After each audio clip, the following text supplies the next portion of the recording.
Live. Great, thank you so much. I'd like to welcome everybody to our combination operations policy and planning meeting and education policy and planning meeting. And best of the season to everyone. This is the first meeting this month of December, December the 6th.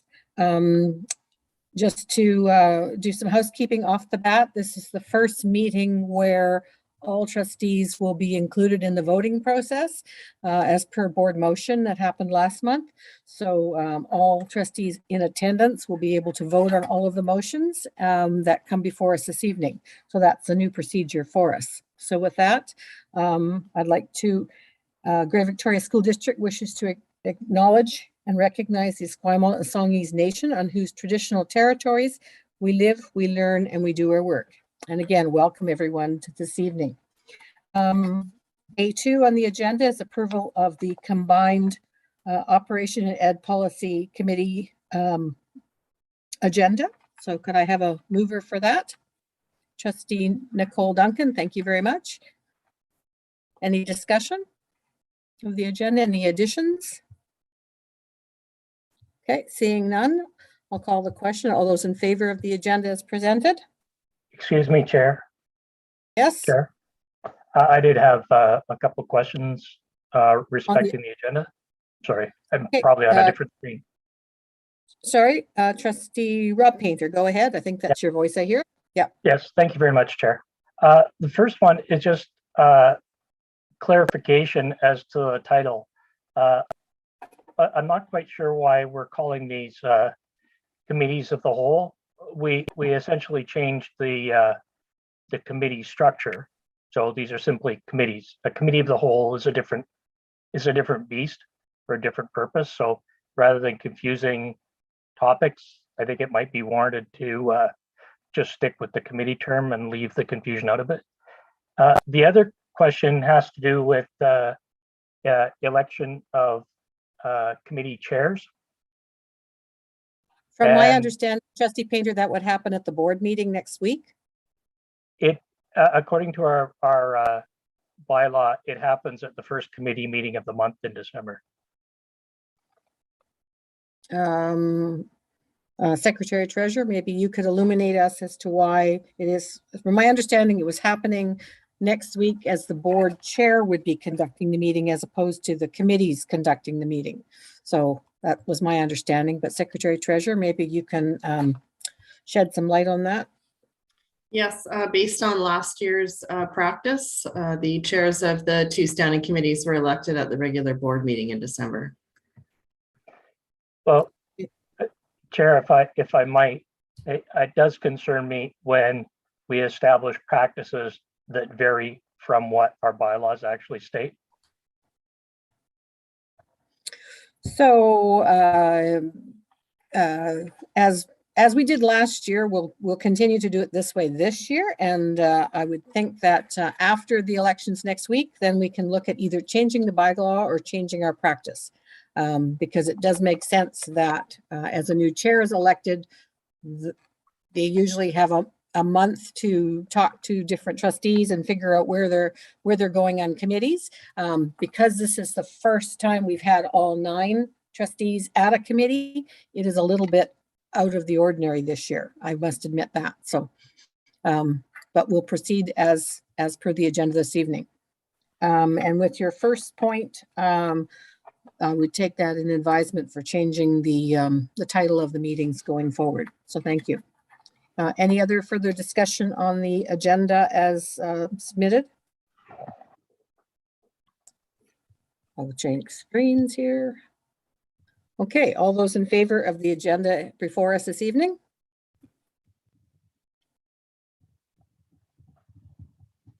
Any opposed? Okay, that's unanimous. Thank you very much. Approval of the minutes of the operations and policy. Sorry, I'm just, Chair Leonard, I'm just going to interrupt because I could see that Trustee Rob Painter did not agree to that. He was opposed to that last vote. Oh, I'm sorry. Well, thank you very much for that. I didn't see that. I'm changing screens, so thank you. So all in favor except for Trustee Rob Painter. Thank you, trustee Whitaker. Approval of the minutes of November the 8th.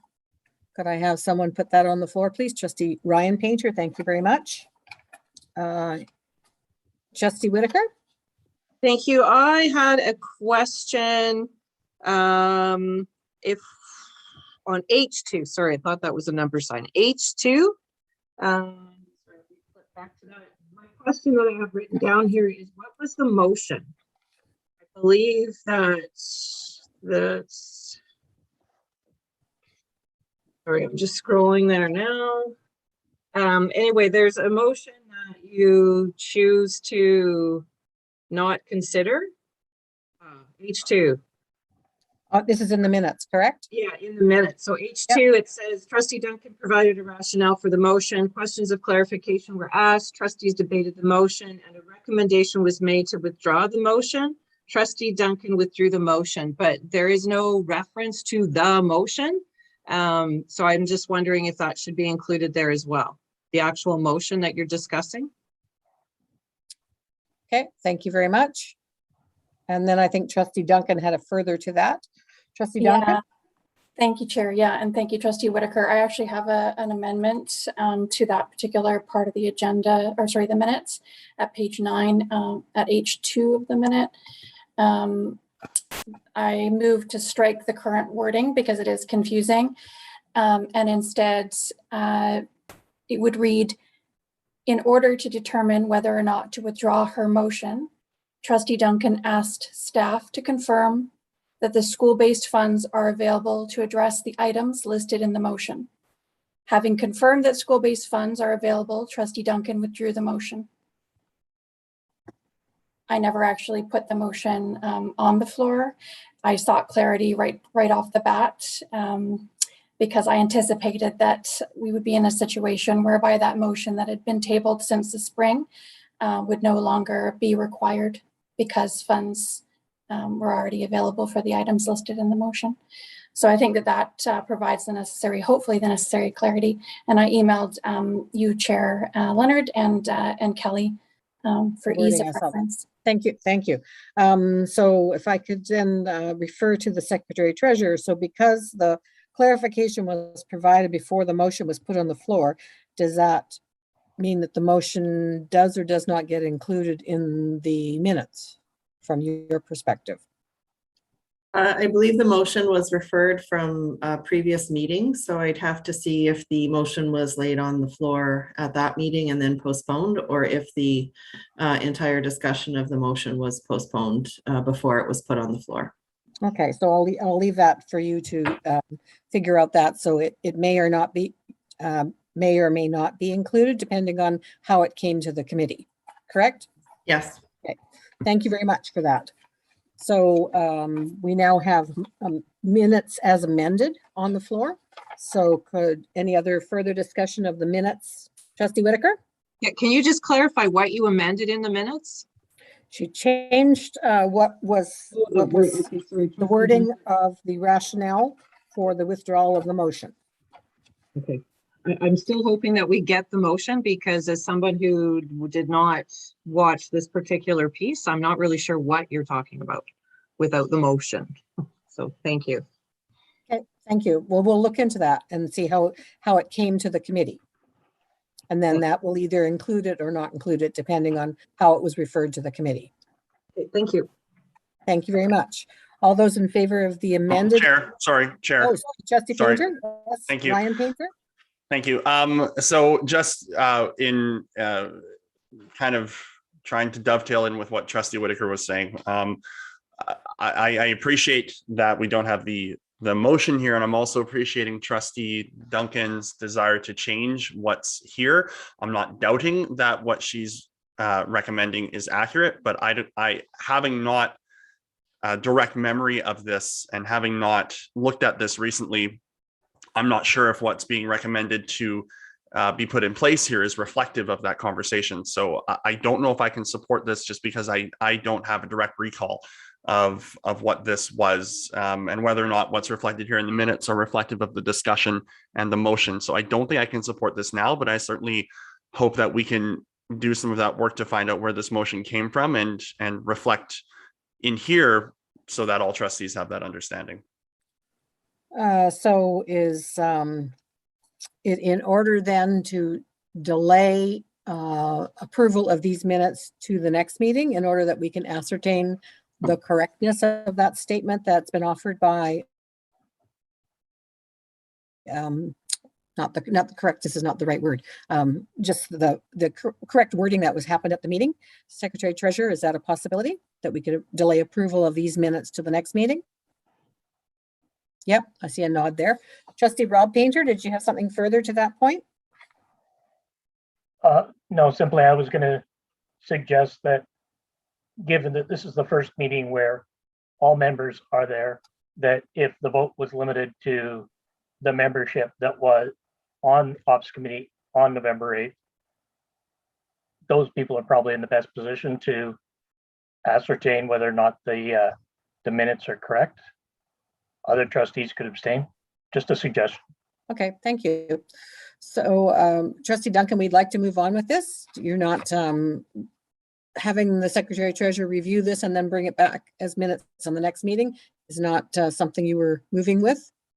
Yeah, no, I don't have any problem with that, Chair. I just wanted to point out that we're really looking for trustees, presumably who were present at the meeting, to be voting on any amendment to the minute, and that was yourself, Trustee Hensa, myself, and also Trustee Rob Painter. So yeah, thank you, and I'm fine with waiting. I have no objection to that. Okay, thank you. We'll move that to the next meeting. Trustee So Whitaker, can we just move to table it properly? Because we have moved this, it's on the floor. So can we now move to table this, please, to the next meeting? are you moving that, Trustee Whitaker? Please, yes. Can Okay, we postpone to a definite time, please? Yeah. Thank you. Postpone to the next OPPS meeting. Yeah. Okay. All those in favor of postponing the approval of these minutes to the next OPPS meeting? Okay, that looks like it's unanimous. Any opposed? I'm just changing screens here. No one's opposed. Okay, thank you. Any business arising from the minutes? I guess we don't have to talk about that because we're not approving the minutes. So we won't do business arising right now. We're going to move to presentations to the committee. We'll do business arising from these minutes and the other minutes at the next meeting. Presentations to the committee from Cedar Hill Middle School. I have Katie Laws. Is Katie here tonight? Hello. Hi, welcome. You have 5 minutes to do a presentation to the committee. All right. Thank Thank you. so much. Hi. Thanks for giving me an opportunity to speak. It's been a long time since I came to a meeting. My name's Kate Laws. I am a goddess mother to 1, a parent of 2 teenagers, an aunt to 7, and caregiver to 17 at my nature preschool. I'm also a working member of Parents for Climate in Victoria. I'm here to appeal to you on behalf of Parents for Climate and the parents whose children will be going to Cedar Hill Middle School and all the schools sort of moving forward, asking for this building to be zero emissions, not net zero. We gotta forget about that term. It doesn't meet our climate goals. So my son goes to Victoria High School, and I came with Parents for Climate to speak to you 3 years ago to ask for the $77 million Vic High renovation to be more climate friendly. We were told that the project was too far along to sort of change, to make it more climate friendly, and that it just wasn't affordable. But it was said to us that in all future projects, this would be made a priority. I remember we were told in a meeting with Ryan to actually demand change as parents. This might have more of an impact, but that didn't work at the time. So here I am this time pleading with you that you do everything in your power to work towards systematic change to make these buildings reflect what it is that we want for our children. We want healthy buildings and environments that also ensure a healthy future. It was not lost on my son that Victoria High School did not take the step to make Vic High zero emissions. The decision to choose brick and mortar over a healthier future was made, and he noticed. He expressed his disappointment in adults and how they make important and expensive decisions that affect his future all the time with such short-sightedness. He felt helpless to make any change in a complicated and what he called a narrow-minded system. So I'm here to ask that this system be changed, so Cedar Hill and every school moving forward can be built zero emissions to ensure a healthier and safer future. That means several things. Firstly, it means no burning of fossil fuels. This cannot be an option. It also should have solar panels to create its own energy. It should have a focus on air quality inside and out, with no gas stoves inside and electric vehicle charging stations outside for teachers and parents alike, and also accessible by the community. It should have safe bike lanes to and from and through the school grounds. And it should have a native species garden and food gardens to create food security for the school and the community. It should have space that shows respect and gratitude to the First Nations peoples whose unceded territory the school is built on. All of this is not only for our children's health, but for the community's health as well. This care and attention will also help combat climate anxiety that 60% of our children are experiencing. And the added bonus is that making this investment now will save the district money in the long run. Cedar Hill Middle School can prioritize a healthy environment. We don't need to pollute our local airshed. We can teach our children it's possible to eliminate emissions. We can accept responsibility to reduce the harm caused to our neighbors in BC and the global community that comes from fracking and burning gas. We can make sensible infrastructure decisions now that will save us money. We parents will be more than happy to help you, support you with these efforts to make changes in the system so these buildings can support our children's present and future. It'll be a very difficult transition, but what we have to deal with if we don't do this is going to be even more challenging. So everyone in and out of power has a responsibility to act, to work overtime, to take on these difficult tasks, to fight for our children's future. And as you have seen from recent events in BC and around the world, there's no time to waste. Climate change is not on the doorstep, it's in the building.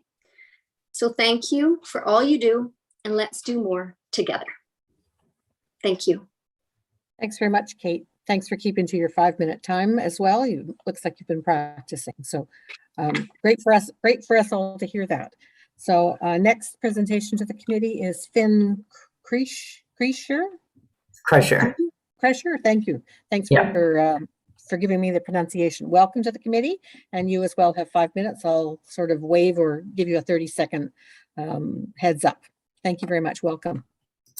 Hi, thanks for inviting me. I was a youth climate striker and recently graduated from the Pacific School of Innovation and Inquiry. If you know what that high school is, you'll know I want to see radical changes to the education system as a whole. But today, the topic is the buildings we spend our time in. So I have a lot of passion and knowledge surrounding architecture and the built environment.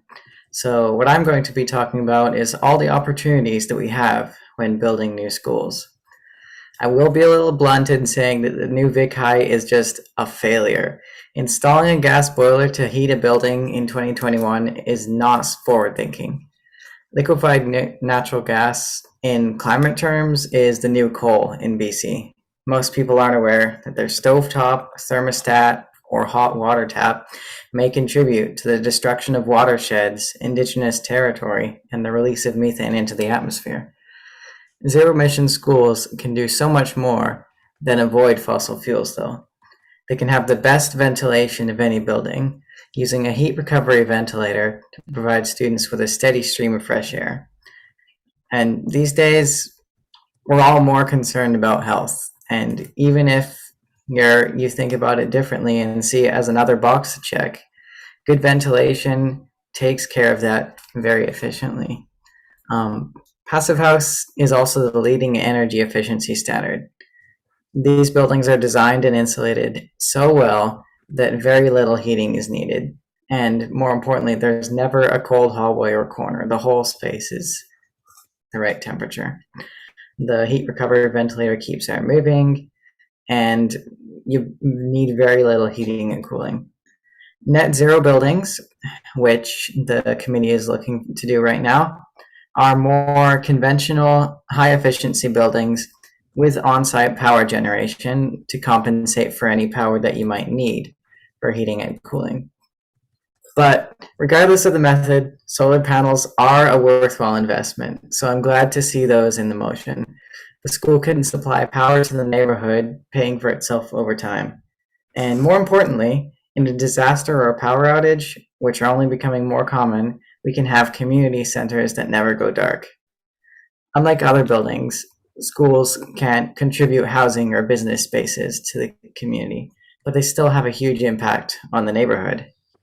The surrounding landscaping and roads can discourage drop-offs and make it safer and more pleasant for children to get themselves to school, be it on foot, two wheels, or by bus. In the Netherlands, the streets around schools are designed to limit car access for this exact purpose. Schools can be a pride point in your community and meet everyone's exact needs. And I can't claim to know what all of those are, but those who do should be part of the design process of these new schools. So, to recap, extra funding combined with good planning will create healthier, more resilient schools that will help our children actually prepare for the future. I'm aware that the district supports building specifically to a net zero standard. As a passive house advocate, I recommend exploring the feasibility of building to that standard. But either way, we need to start somewhere, and approving this motion and getting that funding is a great first step. Thank you. Thank you very much for your presentation. We were glad that you were able to join us this evening. Our third presenter is Dave Mills. So is Dave here this evening? I'm here, Chair. Thanks. Great, thank you. Welcome. Thanks. I'm representing Dogwood, an organization that pivoted towards the role fossil fuels play in the climate crisis back in 2007. And since then, we've been working to counter the influence of the fossil fuel industry and their allies in government in our lives. Throughout that time, I've been involved in climate campaigns. I've heard nonstop a couple of things from decision makers and industry leaders. The first thing that's constantly said is it's probably a good idea to take climate change seriously, but we can't do that in a way that costs our economy or impacts our standard of living. And the second most frequent thing I've heard is that yes, climate change is a big problem, but here in BC, we're small time emitters. So unless the big economies start reducing their emissions, and at this point, they kind of trail off because they don't know how big economies would reduce their emissions or be forced to account for the emissions that make all the things that we use to enjoy our high standard of living here in BC. So that's 8 years of work on the climate file distilled into a couple of sentences. And I've got a couple of slides in the pack up, so feel free to flip through those as I go through. So now Dogwood's focusing on gas because it's what drives our sky-high emissions here in BC. And just before I start, I want to just make a quick note about our emissions in BC. If you combine the emissions that are coming off our burning forests at this time and the emissions from our highly fossil fuel intensive lifestyle, per capita, we emit as much as Saudi Arabia. Okay, so that's just a reality of where we are right now. I'd like to start by focusing on some of the language we use around climate change, in particular, a couple of terms that we use, the most dysfunctional being net zero. So all schools in BC are already net zero. We should really try to scratch that from the vocabulary. All it does is confuse people. When we hear politicians talking about net zero by 2050, I'd encourage you to just insert a GIF of Greta Thunberg going blah, blah, blah, and then mute the button on your radio, TV, internet, wherever you get your content. If engineers bring plans to you talking about net zero, ask them to draw up better ones. And if you find yourself using a term, just try to do what I do. I try to just stop using it. We don't want terms like that to keep spreading. Carbon neutral is definitely slightly better. It's where the emissions we were supposed to take seriously 20 years ago go to die, except that in BC, the emissions that are making our schools carbon neutral we're getting rid of them in our carbon market, and we're doing that by rewarding Alberta-based fracking companies. So in BC, I'll use the example of ARC Resources, which was given $3 million in the carbon market to help them expand their operations. So they profitably electrified their pumping stations and expanded production. And that's just to create a product that we now know is worse than coal.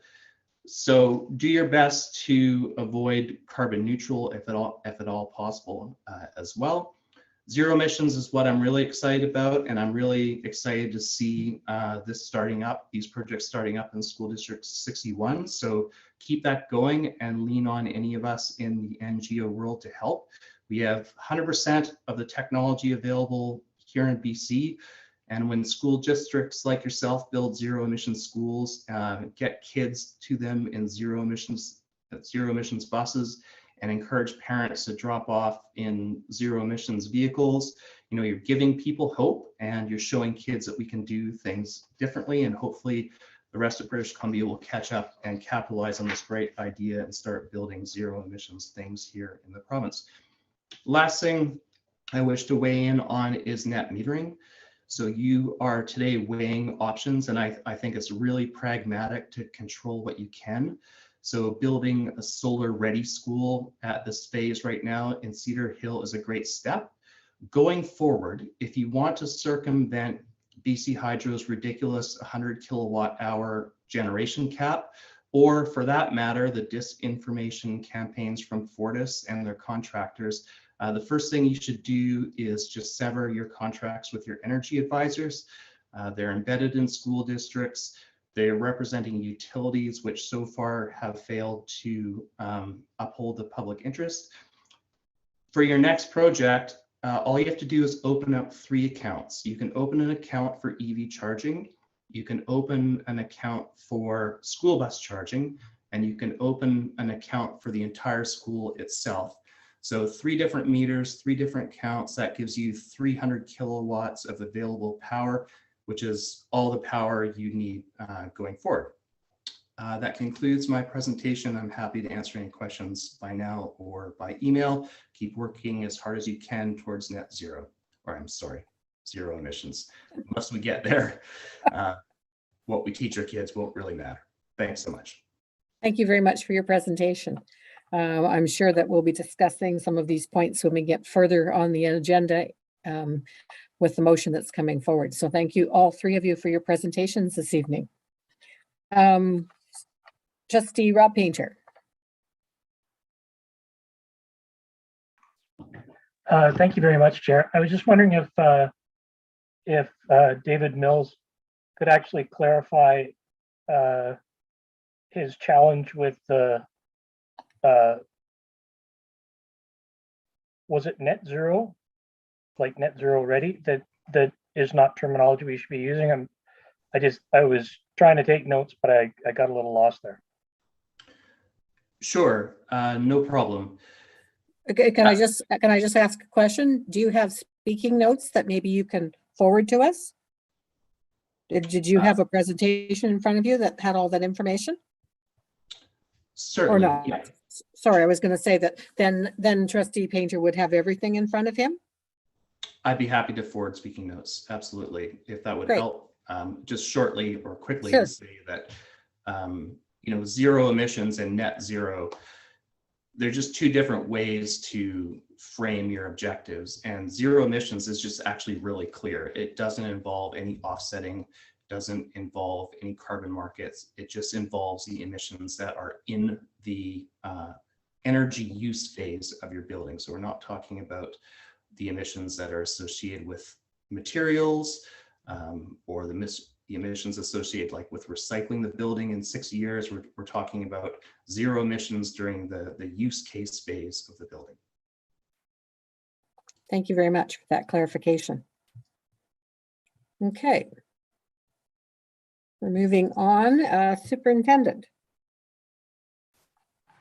Thank you very much, Chair Leonard. At this time, I would like to introduce Sadie and Isabella, who are both from Esquimalt Secondary and who participate in our student representative council. So they are here. We're on multiple screens, so I did see them both. Welcome, Isabella and Sadie, and please, as a committee, hearing from you as students in our district is very important. So we welcome your thoughts, and also are thankful that you've been able to spend this evening with us. Thank you. Welcome from me as well. And as I am juggling two screens, if you want to participate in the conversation and I don't see you waving your hand, or just please speak up and I will try and find you on the screen and allow you to participate in the conversation. So thank you so much for joining us this evening. We have nothing under personnel. We're going to finance and legal, F1 policy. I'll turn that over to the Secretary Treasurer. Thank you, Chair Leonard. Under F1I, you have a revised surplus policy in draft for the committee's consideration tonight. This revised draft policy comes from a new ministry policy outlining some fairly specific rules around operating surpluses, including the amounts of time that they should be held for and the types of things that they should be held for, as well as a number of definitions. The main gist of this policy is to set out the reasons that the board may hold operating surplus under 3.4. The intention to make sure that the community at large, including rights holders, stakeholders, partners, etc., have an awareness of the surplus, how it was created, what it's being spent on, as well as a mechanism for reporting out at the end of the year. So this policy really speaks to trying to be in alignment with the ministry policy as outlined in the companion guide, also included in the agenda. It sets out how and why surplus can be held, as well as the amount that the board should hold in unrestricted operating surplus. And this is at the board's will. But right now we have set an amount between 2 and 4% of the previous year's operating revenue. The board currently holds 1% in unrestricted operating surplus as per board motion. So this is for the committee's consideration and the board's approval at some point in the future. And this policy is supposed to be approved and in place by January 2022. So thank you very much. Just for clarification, the 2-page, the 1.5 page was the policy that we currently have, and the 5-page is the one that's being proposed as Yes. per ministerial regulations. Yes. Correct. Okay. Trustee Whitaker. Thank you. And thank you for this. I see that we keep getting lots of copies. You know, for me, it's best if this draft has got, I like the strikeouts, but if you didn't color what the new stuff was, I know there's a problem with it printing or something, but that would just be the best for me. Just for clarification, I struck out the entire current policy and all of the typing is new. All new. Okay, good. Because I was trying to go back and forth. Yeah. But I just wanted to go to 2.7. Says local capital is comprised of previous year's available operating surpluses, which are transferred to local capital. I just think I would like to strike out R and make it have been, just because I think that's actually what you're trying to say. Because not all money has to be transferred this way. Does that make sense? Secretary Treasurer, can you confirm whether that's fine with me? I pulled this from the policy itself, but I can certainly change that. So strike out R and insert, sorry. Have been. Have Yeah, been. Thank you. Yeah. Just because I think then we speak to it again in the bottom that we can also restrict funds in other ways, right? Yeah. Thank you. Okay. Do I have any stakeholders who wish to speak to this before it's put on the floor? Point of clarification, Chair. Yes, In a committee meeting, our stakeholders are permitted to engage correct, throughout the discussion, if I'm not mistaken. correct. You are so correct. Thank you very much. Getting confused with different meetings here and the change in this one. Thank you for that, Trustee Painter. So did anyone want to put this motion on the floor? Or is there a motion attached to it this time, Secretary Treasurer? It's a draft for the committee's consideration. A motion on the floor would be appreciated so that the board can advance to approve by January if necessary, or if available, or if able. Thank you. Okay, does anyone wish to put this on the floor? Trustee Waters, thank you so much. Okay, discussion on the motion. Trustee Rob Painter. Thank you, Chair. I have a concern about 3.2. I think it's on page 13 if the PDF is correct. It speaks to the bottom of 3.2. It establishes a priority order of the board's strategic plan, enhanced educational outcomes for students, framework for enhanced student learning, and operational needs. And sincerely, I think this is, you know, like honestly, our strategic plan is broad enough you could drive a truck through it. So you could argue for just about anything, but I think it misses the point that our needs are going to change at any particular time. Like, for example, in this past budget year, we established a reserve by effectively cutting critical literacy support for students, and we did look at reducing counseling time as well.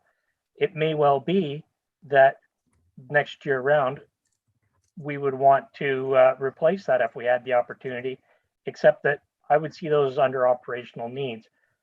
This is where we get into a bun toss about, well, is that part of the strategic plan or is it part of our operational needs?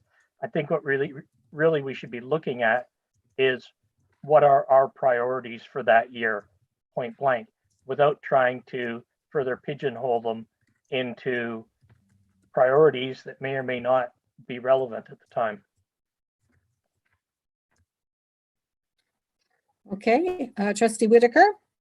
So can I just ask if what Trustee Painter is saying is that you don't like where from in 3.2, the words in priority or order onward? I would end it at with a timeline of 2 years or less, period.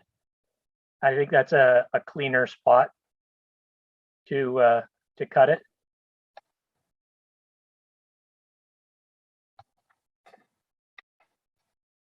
Okay, any other comments? Trustee Duncan? Yeah, I had a process related comment. I wondered whether or not there's time to have this particular policy or draft policy, however it's amended by the committee tonight, go out to our rights holders and our stakeholders for any final comments before considering in January and passing wherever we leave it. I'm just concerned that it's difficult with only one meeting in 1 month for folks around the table other than trustees to really get up to speed and properly contribute their ideas and thoughts. Wondering if maybe through the chair to the Secretary Treasurer, if she can help guide us or comment on that process piece. Secretary Treasurer? Yes, I think this is a policy that we would want to put out for consultation for a period of time. Okay, thank you. Trustee Whitaker? Thank you. I'd just like to go back to my banter with Trustee Rob Painter. I think it would be better to just strike in priority order and leave everything else in rather than ending at 2 years or less. I understand your hesitation with that somehow we have a preconceived priority of which one of those things is more important when we don't have all of the circumstances right now. But I do think that those should be the 3 areas that we make decisions around. But agree that, yeah, the strategic plan might not be the priority for whatever reason, and it might be operational needs or at the time. So that's just my thought and contribution to 3.2 is that I would strike in priority order, but leave the rest of it. Okay, thank you. Trustee Ryan Painter? Thank you, Chair. I just wanted to speak in support of what Trustee Whitaker's proposed here. I think part of the removing of that in priority order does allow some flexibility to shift these last pieces. The three priority pieces, certainly, which we have as they're written out here, but I do think it makes sense to allow them to be shifted to where they might need to be focused on. So in my opinion, getting that piece out, unless staff have a particular challenge with that, I think it's entirely reasonable. Okay, thank you. Any other comments on any other points within this policy? Trustee Rob Painter? I would like a bit of clarification, and I'm not quite sure if they're related or not. The last sentence in 3.5 on page 14, operating surplus transfers to local capital will only be made for specific initiatives that have a clear linkage to board strategic goals, address capital investments, asset investment, or meet specific district need. And well, actually, that's broad enough language. I'll drop that. I'm not quite sure what the point is there, because it does seem to be quite all encompassing once you put in specific district need. And 3.7, my question about will not restrict operating surplus for ongoing expenses that span 3 or more years. Now, this might be a terminology question, but the first thing that came to mind was our ongoing savings that on a 3-year rollover for computer refresh, and whether or not that would be something that would be limited in that 3 years or more. Secretary Treasurer? Yeah, just making sure I'm still unmuted. Our intention through the information technology learning budget is to have a annual spend that is a rolling cycle of refreshment rather than saving up for 5 years to buy $1 or $2 million worth of hardware. And we'll confirm that through budget process. But the idea here is that we're not holding money for several years, but that we are spending money on the system as needed. And a rolling technology refreshment cycle better meets the needs of the system by incrementally refreshing the system and making it a cost of business rather than a big savings account at one time. So we were doing that at $200,000 per year for a couple of years, were we not? Yeah. Okay. Yeah, and I certainly agree with that philosophy. Thank you. Would it be possible, Chair, for the Secretary Treasurer to just clarify whether or not there's anything specific in the wording in 3.5 regarding capital assets investments? I'm not quite sure if I'm capturing what that quite means in this context. I think that, sorry, excuse me. Thank you, Chair Leonard. I think that this isn't something that necessarily, while it is in the ministry policy, I believe we do need to reflect it in our policy. I don't believe that we are doing anything contrary to this sentence in 3.5. I think this is to speak to some districts that may have surpluses at the end of the year and put them into local capital for some future unknown purpose, just to have a capital reserve, which is fine as long as the board is aware of that and the ministry doesn't object. But I think this is in alignment with the ministry's policy, and while we're not necessarily in contravention to this, it is good to have it stated so that some future board or some future decision makers don't just put money aside from large operating surpluses into local capital for no specific reason. There's a district out there with large operating surpluses. I want to go there. Thank you. Thank you, Chair. Trustee Ryan Painter? Thank you, Chair. Just one question I have in going through the draft presentations at Academy on the weekend about this and looking through our notes. I'm wondering if the Secretary Treasurer can remind me, because I'm drawing an absolute blank on where we pulled the 2 to 4% from for the unrestricted operating surplus. I can't recall if that was set out as a recommendation from the ministry, or if this was a best practice range. So if you could help me with that, that would be good. Currently, I believe our policy says up to 4.5% or a regulation. We know that we're holding 1% right now, and that's about $2.1 million. 2% seem to be a common amount in other district draft policies at this time. I think about something like the pandemic and having to find 10 or 8 $1 million, and to have even 2% or 4 million in the bank would have made a huge difference to how we balanced that year, and how it would have had less impact on service to students and to employees. And so it's sort of been in a research aspect, a rule of thumb, the 2%, and in speaking to some of the larger districts, they do hold up to 4% in their unrestricted surplus. So the percentage is not dictated by the ministry, but it's pretty clear that we must hold something. And 1% in a district this size is not a lot of money, even though $2.1 million is a lot of money, if you know what I mean. Okay, thank you so much. Any other comments? Oh, okay. So my suggestion for the committee is, the only things I heard was 2.7 to change the words "have been," and everyone seemed to be in agreement with that. And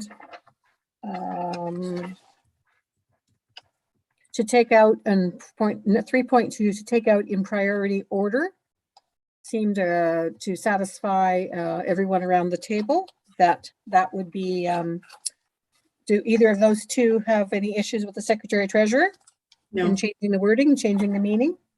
If I don't hear from anyone else on any other points, my suggestion would be to move this to allow the Secretary Treasurer to send it out for consultation now,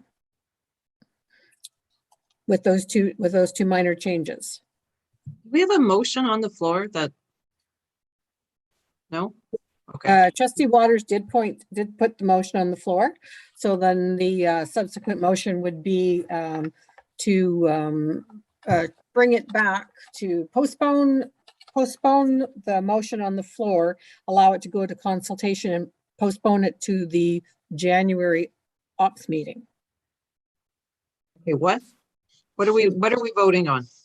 We're voting to postpone the motion, because it is on the floor, to the January OPPS meeting after consultation with our stakeholders. How about instead that we just pass a motion to advise, so we drop that one motion, and then we send a motion to have the Secretary Treasurer send this to our partner groups for their feedback, and then bring the whole thing back to the board meeting. That works too. Trustee Waters put the motion on the floor. Does that work with Trustee Waters to table a motion, or to rescind the motion that you put on the floor already? Yeah, I don't have a problem with it, but I'd refer to Secretary Treasurer Morris in terms of what she, because I do note that she noted that it should go to consultation. So just want to make sure we get this right.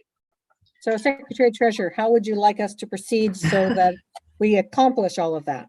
If Trustee Waters withdrew her motion to approve it, that would be fine, and that the committee direct the Secretary Treasurer to put the draft policy out for consultation as a recommendation to the board on the 13th would be fine. I think what I thought I heard Trustee Whitaker say was to postpone to the January board meeting, and I'm just conscious that we like things to come to operations first. So I'm not sure if that was the intent, or if you want it to come to January ops or January board. I just need clarification on that one piece. Otherwise, I'm fine with the process described. Yeah, Same results. Same Trustee results. Send it to ops and then to the Yep. board. I just wanted to Thank make you. sure that we follow the jumps. Okay, do you need that in the motion, or is that direction, Secretary Treasurer? It's direction? I'm fine to say by consensus, but you can put a motion on the floor if you like. Trustee Whitaker, did you want to put that motion on the floor? Sure, let's do that. Okay, all those in favor? Any opposed? Okay, that looks like it's unanimous. Thank you very much. Okay, that was.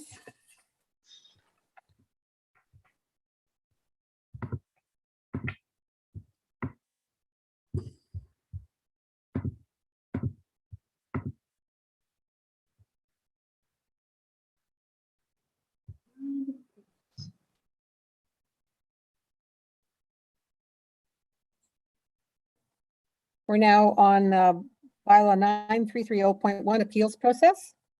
Secretary Treasurer. I'm actually going to ask the superintendent to speak to this one. Okay, thank you. Thank you. As you will see in the pack-up, pages 30 to 34, beginning with the memo suggests changes to reflect the recommendations by the ombudsperson that were made back in October 2020. The reflected changes for the bylaw 9330 would bring this in alignment with Section 11 of the School Act, and it also separates for clarity the appeals process with the 1155 complaint process.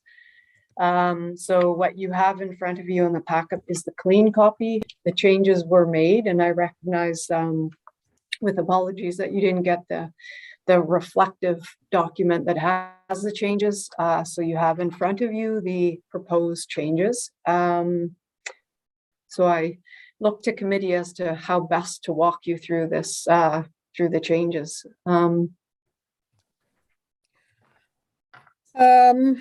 we had a fairly extensive discussion last time to make the changes before us. So does anyone have any, if maybe I can ask if any one has any discussion on what's before us before we go back to the superintendent, Trustee Duncan, and then Rob Painter. Yeah, I had a couple of suggestions for further clarification or maybe amendments, but it might be that we should wait till we have some kind of a motion on the floor. I'm happy to take your direction, Chair. Okay, Trustee Rob Painter.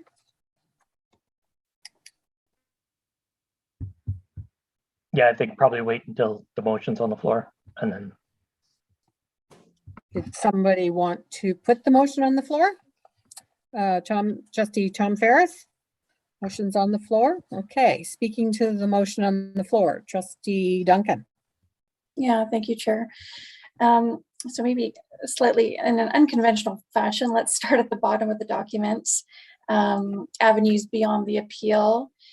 I wondered if we can make it clear, so add a sentence or two explaining or requiring that the appellants will be made aware in writing of their right to appeal the decision to the Superintendent of Appeals under Section 11.1 of the School Act, and or the ombudsperson in the case of a concern regarding maladministration. Superintendent.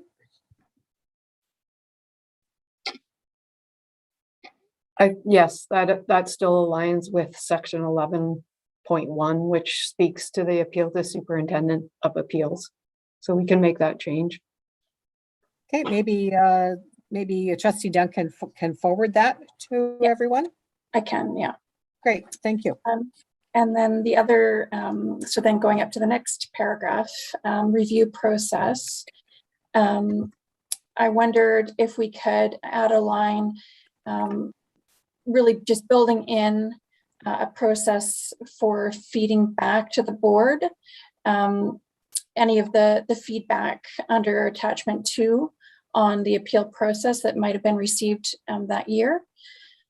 So kind of trying to align the feedback on appeals process form to some kind of reporting back to the board. And again, I'm happy to forward some suggested wording to do that. Superintendent? So if I see clarity with Trustee Duncan, what you're asking for is a mechanism to continue the cycle of continuous improvement. So when things come forward, we reflect it in a aggregate or yearly cycle. Exactly, yeah. Like an annual reporting? Is that what everybody's looking for here? I see nods. Yeah, I was just sort of thinking, you know, we've never talked about any feedback that's come to the board through these forms. And so really I was just thinking of how to build into the process annual sort of check or assessment on where we're at, what kind of feedback we're getting on how the appeal process is going from the perspective of the parties involved. And so I thought the easiest way to do that, or most pragmatic, would just to have the superintendent provide us with an annual summary of the feedback that we've received. Great, thank you. Anything else, Trustee Duncan? Yes, so there's a couple of things around the timing. And so for I wondered, and again, this is more in the form of a question at this stage. So if we move up again to the section on page 2 of 4, which is on page 32 of the packet, the appeal or the subcommittee will recommend a decision on the appeal to the Board of Education within 21 days of receipt of the notice of appeal. And then the paragraph below that, the Board of Education shall promptly notify the appellant in writing of the subcommittee's recommendation and the reasons for the recommendation. If the issue is not resolved by the subcommittee, the Board of Education must hear the appeal within 45 days of the date the notice of appeal was received. So there's just a couple of things I wanted us to unpack about that. One being, I want to clarify what the role of the subcommittee is.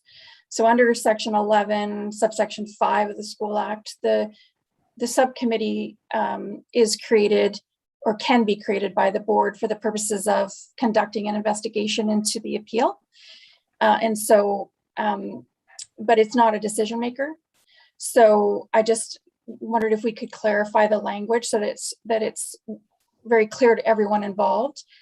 The role of the subcommittee is to investigate the appeal, but it's not a decision maker. And so the Board of Education is the decision maker. So that's one aspect that I think we need to clarify here. And then the other aspect is unpacking the 21 days and the 45 days. So are we saying that there's an initial 21-day period, and then on top of that, the 45 days that's prescribed by section 11? I just wondered if we get clear. Okay, so the 21 days is in addition. I saw the superintendent nod. It's part of the 45. Okay. Yeah.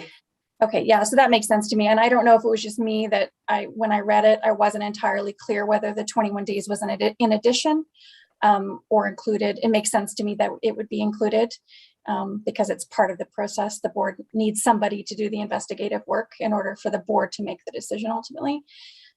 So I don't know if we can just sort of work. I'm sorry, I don't have a suggestion for how we might clarify the language. And I'm not sure if it was just me who was a little bit confused about that.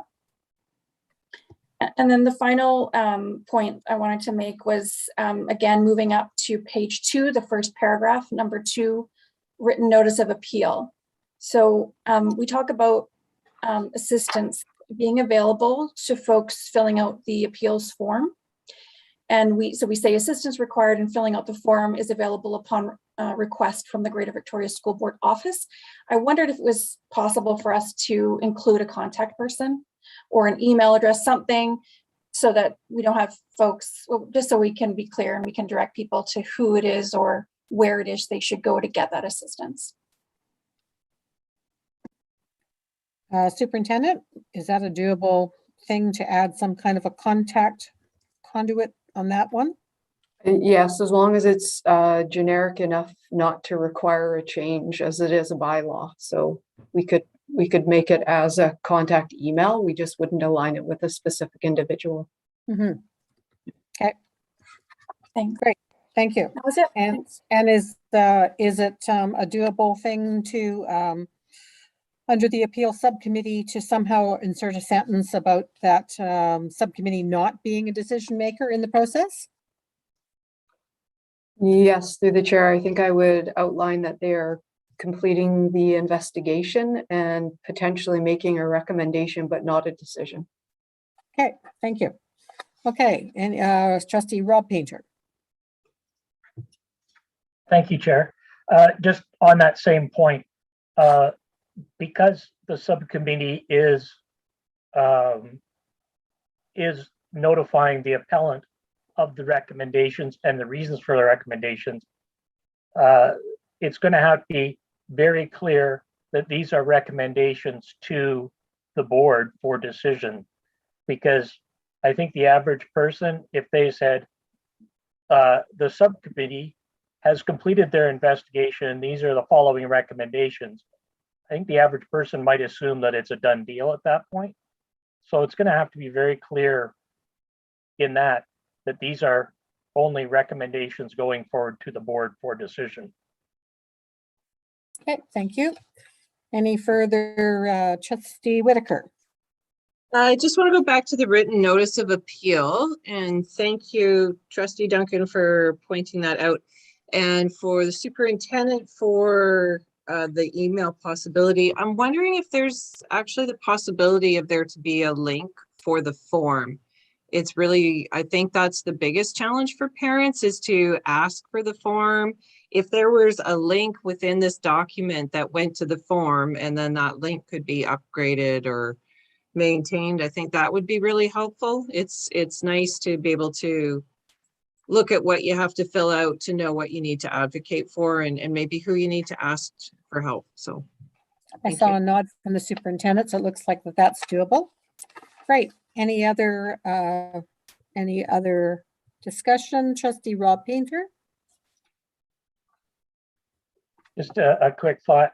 I've found it in other fields to be a really helpful practice to have a copy of that appeal form filled out, or with little sort of word bullets, whatever the case, that actually provides some direction on what content is sought in what, or where a person should refer to for further information or whatever else.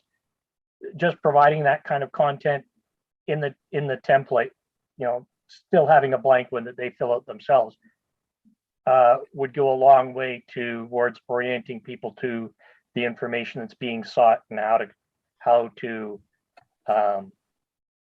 basically how to frame their argument. Okay. Perfect. Thank you. Any other comments? So seeing none, it looked to me.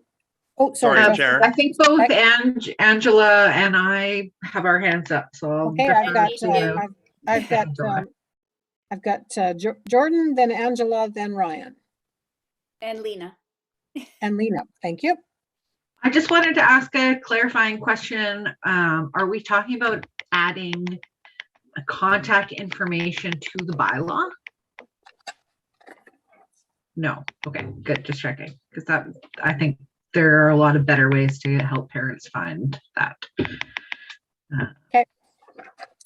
Thank you. Just Angela Carmichael. Thank you, Chair. I just wanted to kind of touch on what Trustee Whitaker and Trustee Rob Painter just said.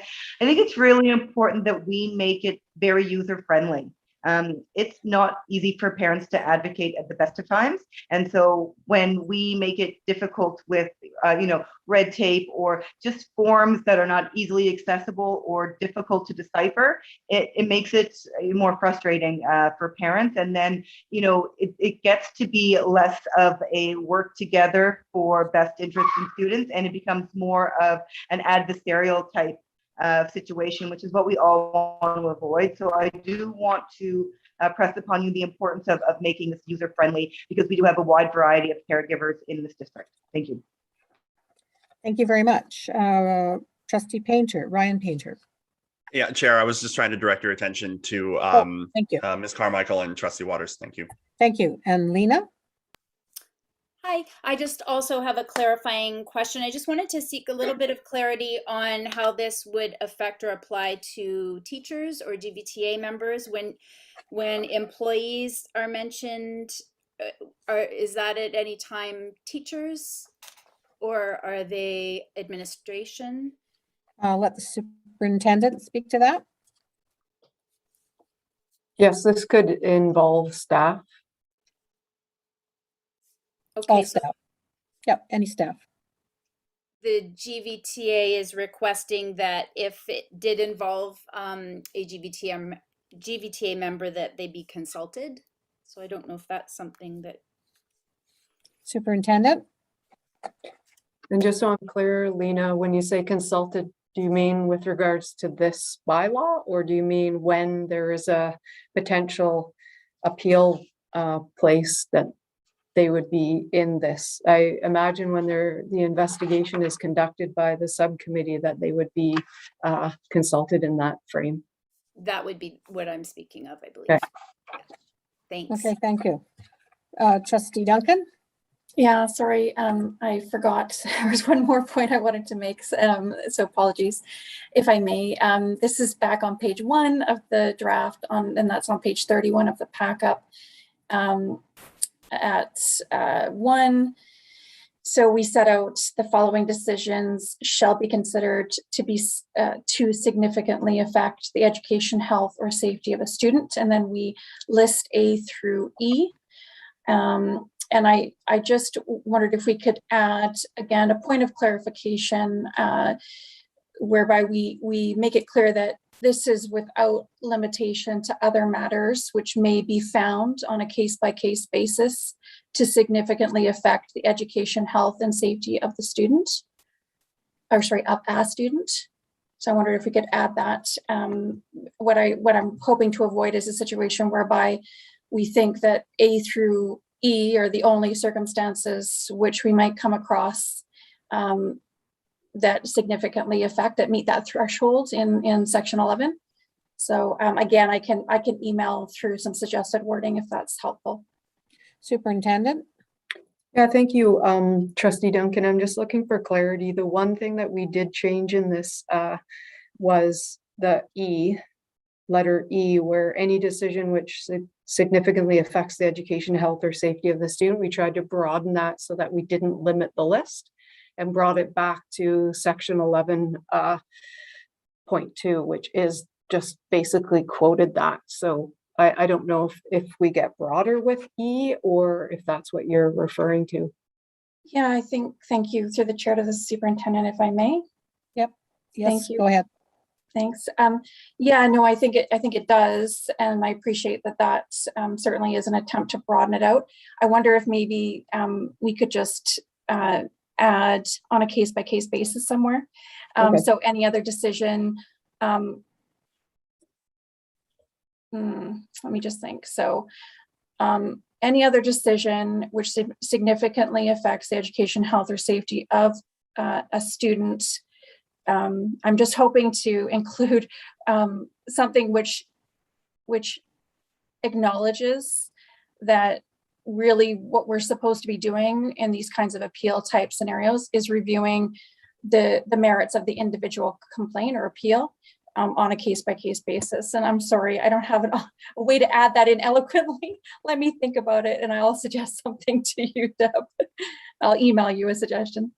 The superintendent understands, I think, what you're trying to accomplish with this, so maybe she'll come up with the appropriate wording too. So you guys can email back and forth on that. Trustee Whitaker. I was just going to add, I wonder if it's just a matter of adding the word well-being, health, well-being or safety of the student. But you can, I'll leave it to the two. Sorry, that was just my thought. That would be the one piece that I see is missing in that statement. Okay. Any other people wanting to weigh in on this? So my suggestion for this now would be for the superintendent to take it away. And at the next meeting, which could be the board meeting next week, is to bring, if time permits, is to bring forward the suggested recommendations, because we're all here save one at this committee. So we've all had our input as to what things we wanted to have changed. So does that sound like a possibility that this would then go, is the motion on the floor correctly right now? Maybe I could ask if that, did we put the motion on the floor already or not? We did. I think Tom moved it at your request. Yeah. Okay. So if we move this forward to have it as the updated draft at the board meeting, does that sound like a reasonable request to the superintendent? Yes. Yes, excellent. Okay, so could we have a motion on the floor, and it would come back to us as this draft with the amendment suggested by the committee here. So could I have all those in favor of moving it forward to the board meeting next week? Okay, opposed? So that's unanimous from my vantage point here. Thank you very much. So we'll see that again next week. We next have the whistleblower policy, F13, Secretary Treasurer.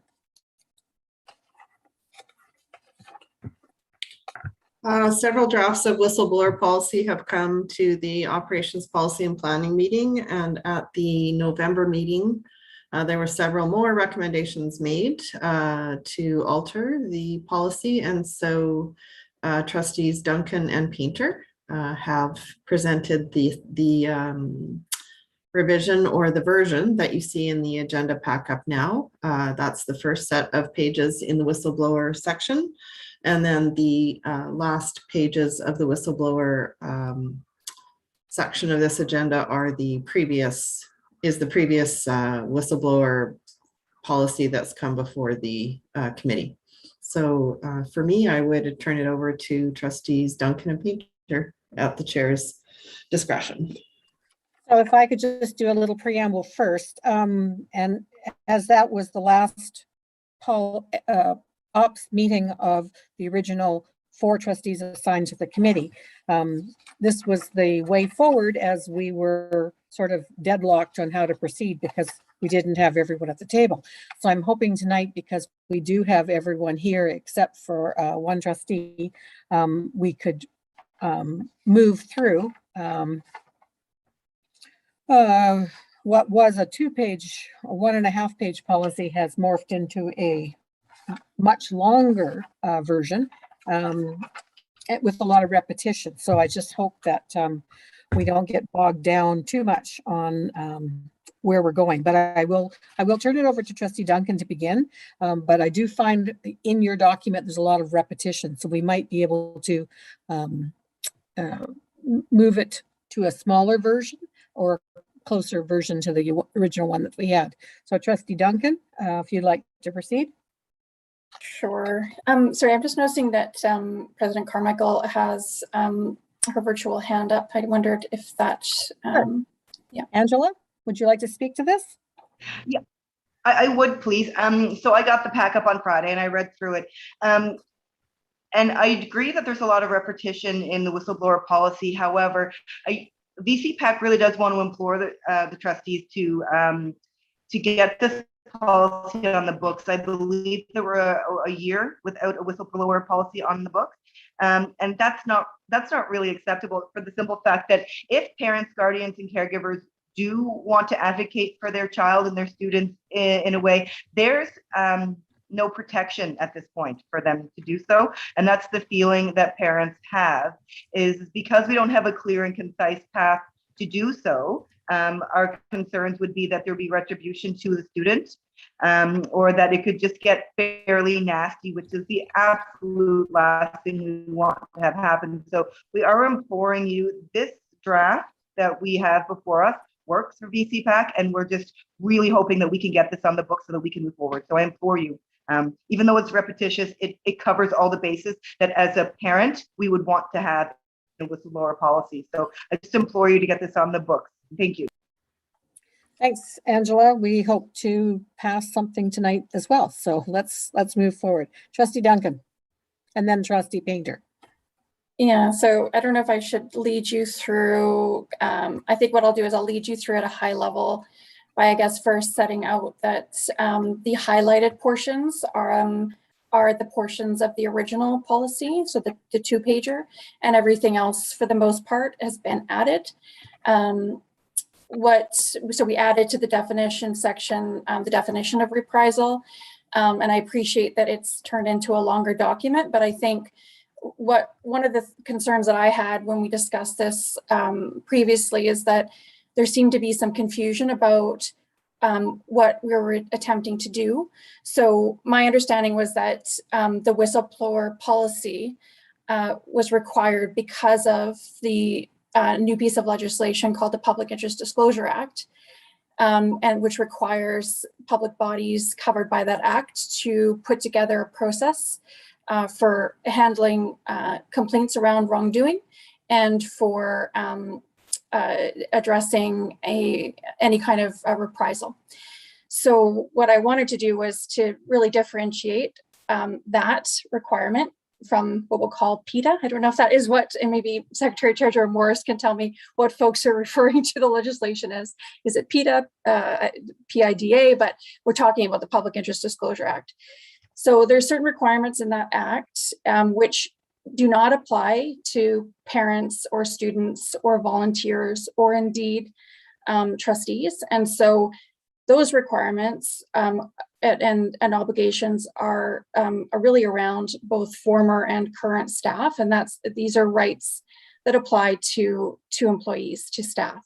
So I wanted us to be clear that if we're going to put together a policy and we want it to cover both employees and staff and parents, and students and trustees, that we will need essentially to acknowledge that we have two different processes, one governed by the requirements of the Public Interest Disclosure Act and the other governed by our own internal policies. So what I was hoping to do in redrafting this was to set out what the requirements are under the Public Interest Disclosure Act, what rights that employees, both past and present employees, have under that act, and then acknowledge later on in the document that we also, as a board, expect that other individuals, including parents and students, volunteers and trustees, will feel safe to bring forward concerns around wrongdoing and not be subject to any actions which amount to reprisal, but that is essentially governed by an internal district process, not by the protections under the Public Interest Disclosure Act. So in trying to lay out what the requirements and what the obligations are of a public body covered by that act, I think it required, because it's new really, for us to go a little bit further than we might usually go in setting out the procedures that we need to have in place, the reporting requirements that we have to have in place. The previous draft didn't acknowledge that annual reporting has to look a certain way, and that's again governed by the relevant section of the Public Interest Disclosure Act. It also requires that our annual reporting is made public, and it specifies how that should be done. And so I was trying to speak to all of those sort of obligations in that act as they relate to our employees. And again, at the same time, acknowledge that the board, last time we discussed it, really did want to say to parents and staff and volunteers and to trustees that, if there are concerns around wrongdoing, as a district, we also want to ensure that the environment creates a safe space for those folks to also bring forward concerns and to be protected from any kind of reprisal. But I think it's important we differentiate, the process for doing so. And then the only other thing I would say to the committee, because I'm going to assume that you've read these 4 pages, is really around what I've done. And at the end of the policy, you'll note that there are some follow-up reviews set out under references on page 4 of the draft, and that's 38 of the packet. It's requiring that we review the policy. It requires, the current draft requires that the superintendent prepare a report with respect to the implementation of the policy, either on the earlier of the following dates, so 1 year after the adoption of the policy, or on a fixed date that the board sets. And again, this is just part of our bylaw 9210 on the development of policy. It's just a sort of standard review clause, I guess you would call it, which I'm suggesting that we include, because this is a rather complex area and it's a new area that we haven't had to address as a board before. Other than that, I suppose the only other thing that maybe I would point out is one of the reasons that I think we need to kind of have a slightly longer policy on this one, not least because it's more complex and it's a new area of law, is because there's certain limitations. So I really wanted to spell out for folks that if, as an employee, they wanted to bring forward a concern around wrongdoing or reprisal, that in certain circumstances, the only body that could investigate, for instance, a complaint about reprisal would be the ombudsperson. And that right, I think, needs to be clearly set out in the policy. And so I've included that. I thought, again, it would be prudent, because again, this is a new area of law, for us to specify in our policy that there are certain rights that employees have. So under contract, for instance, that cannot be kind of superseded by anything in our policy. And so I've also included that. So I realize I accept that it's much longer than maybe most of our policies, but I think there's a good reason for doing it this way. But I'm happy to hear the comments and contributions of my colleagues and the other folks around the table. Okay, I have Trustee Rob Painter, then Trustee Whitaker.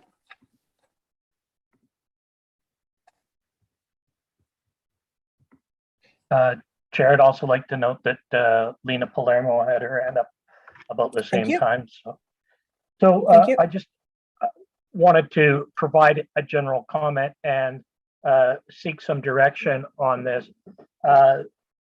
When Trustee Duncan and I were discussing this, I was sort of fixated on a mindset of developing a policy for use by the board.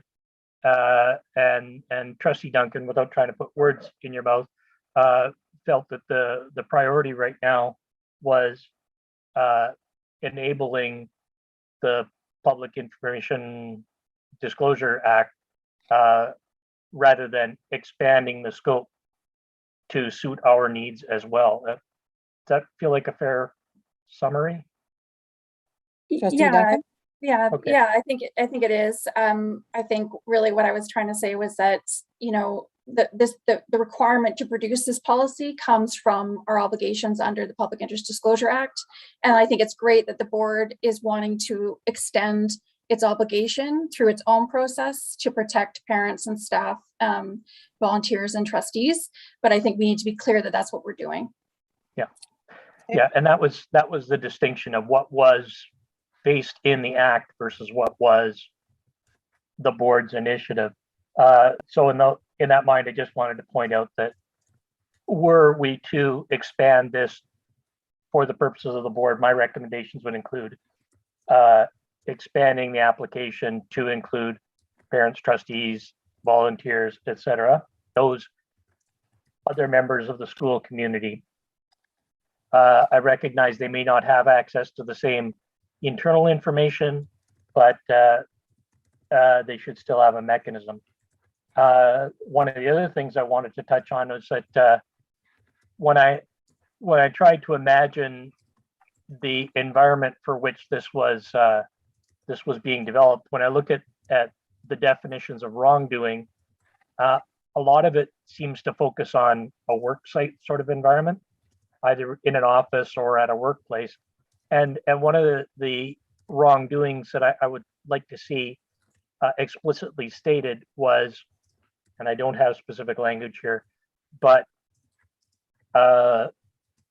something related to care and well-being of students.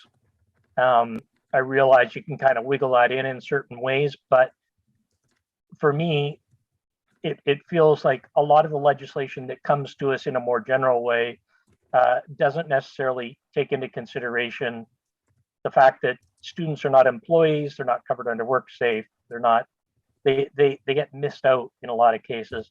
And for something like this, I think it would be really important to very clearly specify that, it would be important to be very careful about the language, but anything that would result in mistreatment of students would be something that could be reported.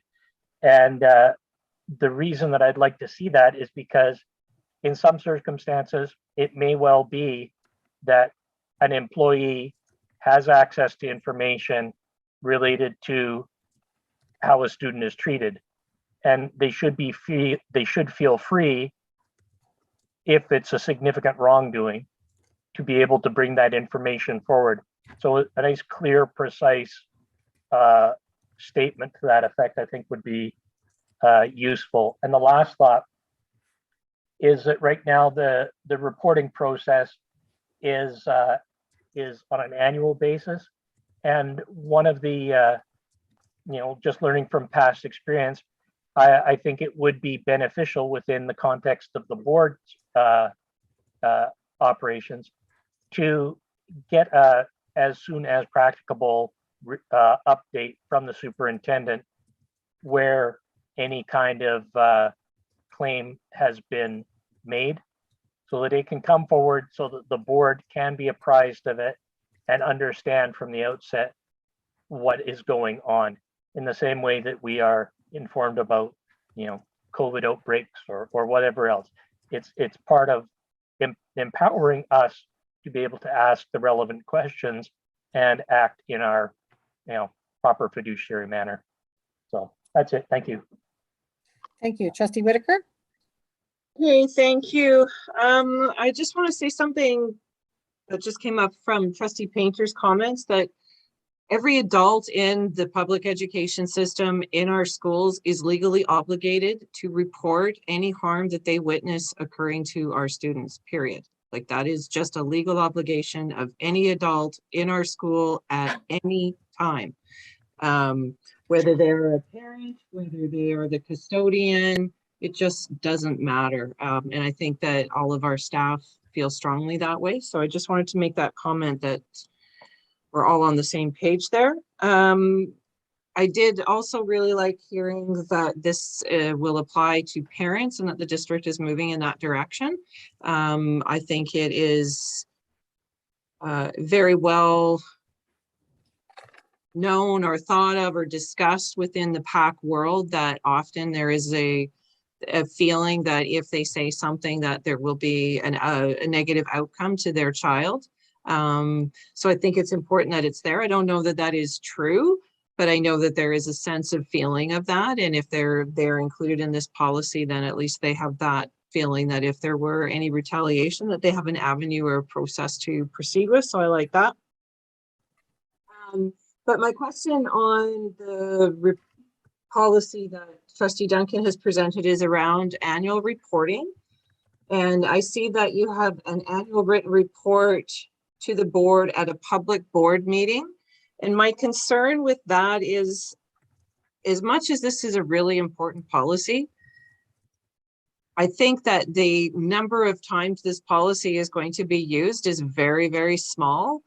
It's important that it be there, but my concern is that if we have in there that this is going to be reported out publicly and the number is so small that it may discourage people from reporting. I do agree that there should be an annual report that comes to the board. I'm just questioning whether or not that should be in public. Yeah, anyway, thank you. Okay, thank you. Lena? My comment was from a while back, but just, you know, the GVTA really appreciates and supports this more in-depth version and all the work that's gone into it. And I think it really does provide protection and a safe place for reporting, and it really respects the rights of employees. So thank you for that. Okay, thank you. In my read over it, I'm just looking at paragraph 4 under policy, and it seems to me it's a repeat of paragraph 1 under policy. So can we shorten the document, because when I was reading it, there was a lot of repetition. So maybe Trustee Duncan, you can let me know what is covered in paragraph 4 that's not covered in paragraph 1, because to me that was a duplication there. Trustee Duncan? Yeah, and if I may, Chair, speak to some of the other comments and just provide some clarification for my colleagues at the same time, with your permission. Sure. So speaking to Trustee Whitaker's point around the annual reporting, so I can take no credit at all for what that says. That entirely derives from the requirements of the Act. The Act requires that the reporting be public. The Act requires that the reporting be posted on a public body's website. And in doing so, the Act also specifies that so personal information which would allow an individual to be identified be redacted or be removed from the reporting. So there are privacy protections in place for obvious reasons, but the reporting must be public according to the Act.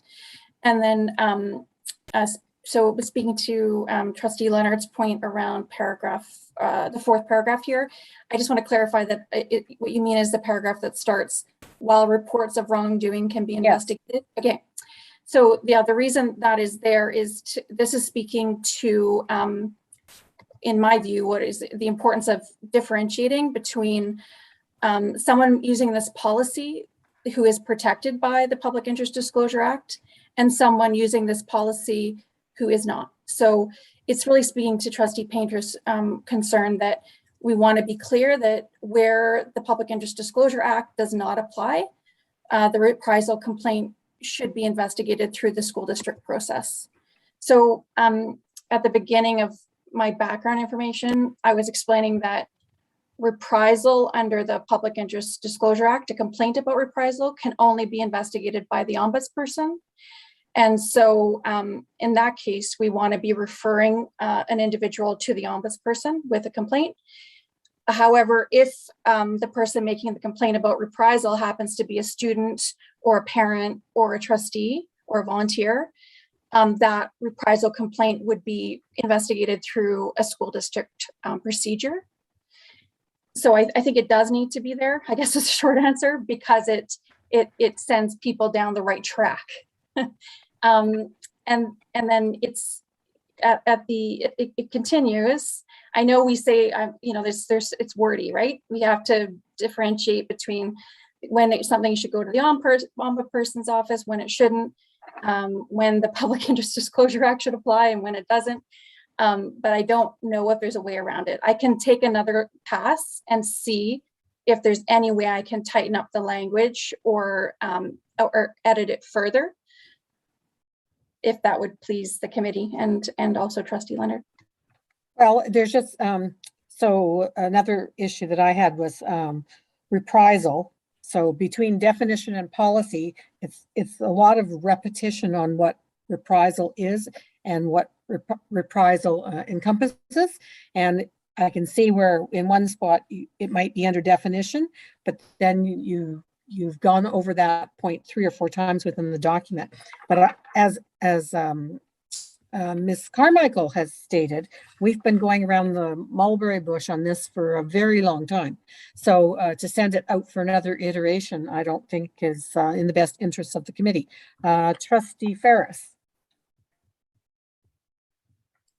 Thank you. Thank you. I want to thank everybody for the work done on this. My concern here is that I find that the policy is quite long, and that it seems to me that in some ways we're not talking about the policy, but we're talking about how the policy is enacted. And so I think there's a little bit of, I mean, generally speaking, what we need to know is things like who the whistleblower policy applies to, and in a general way, what the intent is. But whether we need all the detail here that might come more under the heading of how we actually go about dealing with the whistleblower element that the policy covers. Just a general, I don't have any answers for you. It's just feel. To your point, Trustee Ferris, if you look at, I numbered my paragraphs because I was getting so confused. So it's the 8th paragraph under policy. It starts out the superintendent of schools. To me, that is a direction the superintendent will undertake under the administrative function. So for me, that's a given. It shouldn't be in a policy like this. This is where I think it's getting too overly prescriptive about what our staff will do, when that's the expectation of the board, that they do all of the administrative policies like that. So that's my feeling, is that it's a lot of words, and some of them are either repetition or should not be in a policy. Do I have any other speakers?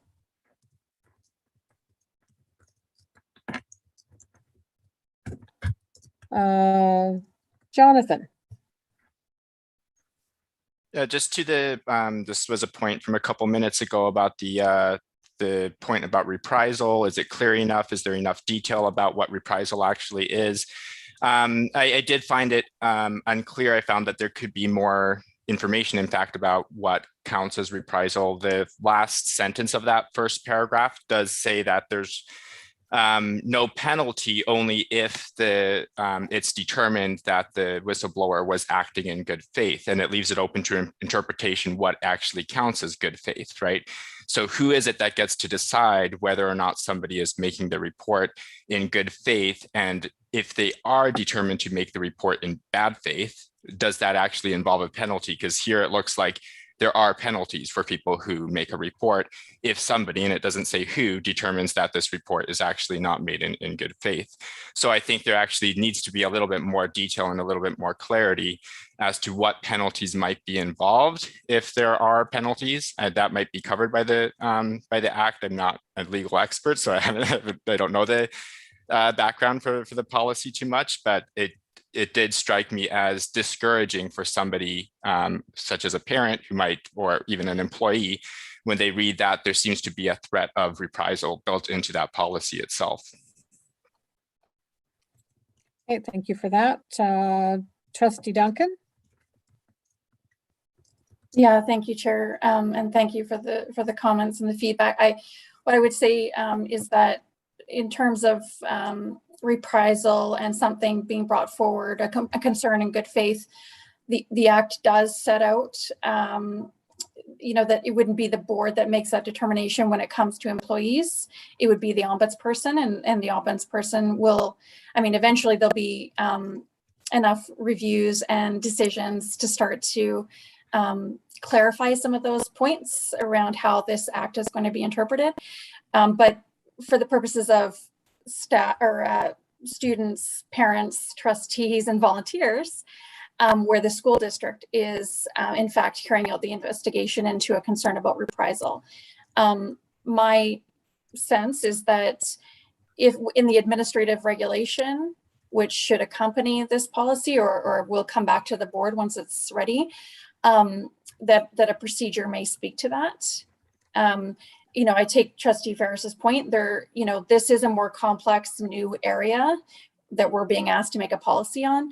And so, in my view, I felt like it was appropriate and reasonable to maybe put a little more detail into the policy and give a little more direction.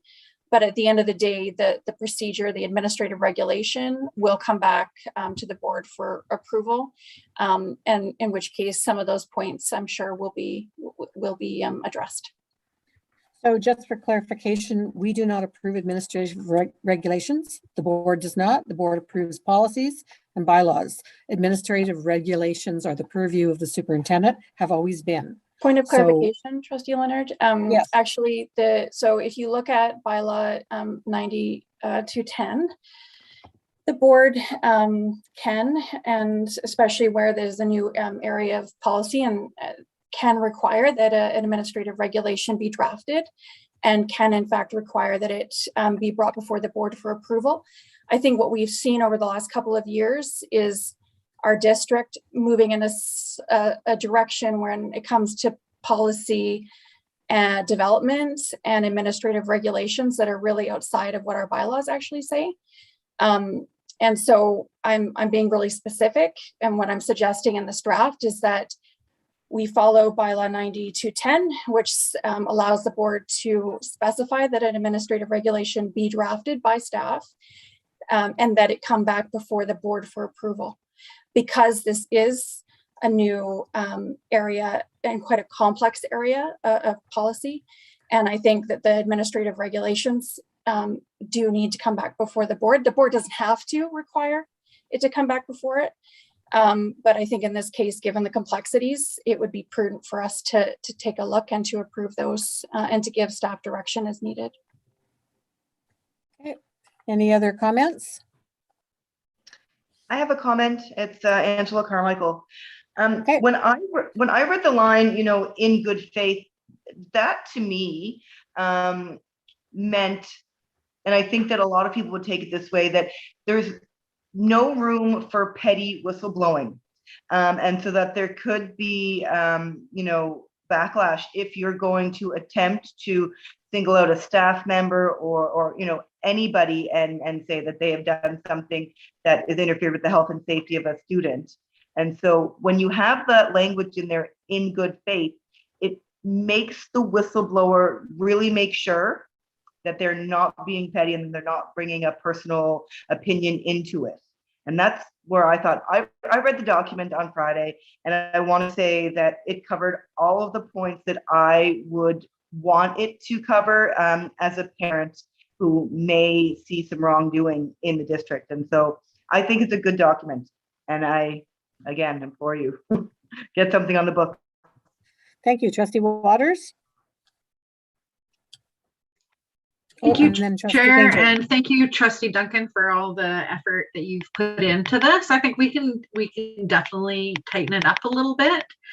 My concern is I think some aspects of this really do belong in the regulation, and certainly we can direct that the regulation come back to the board for approval.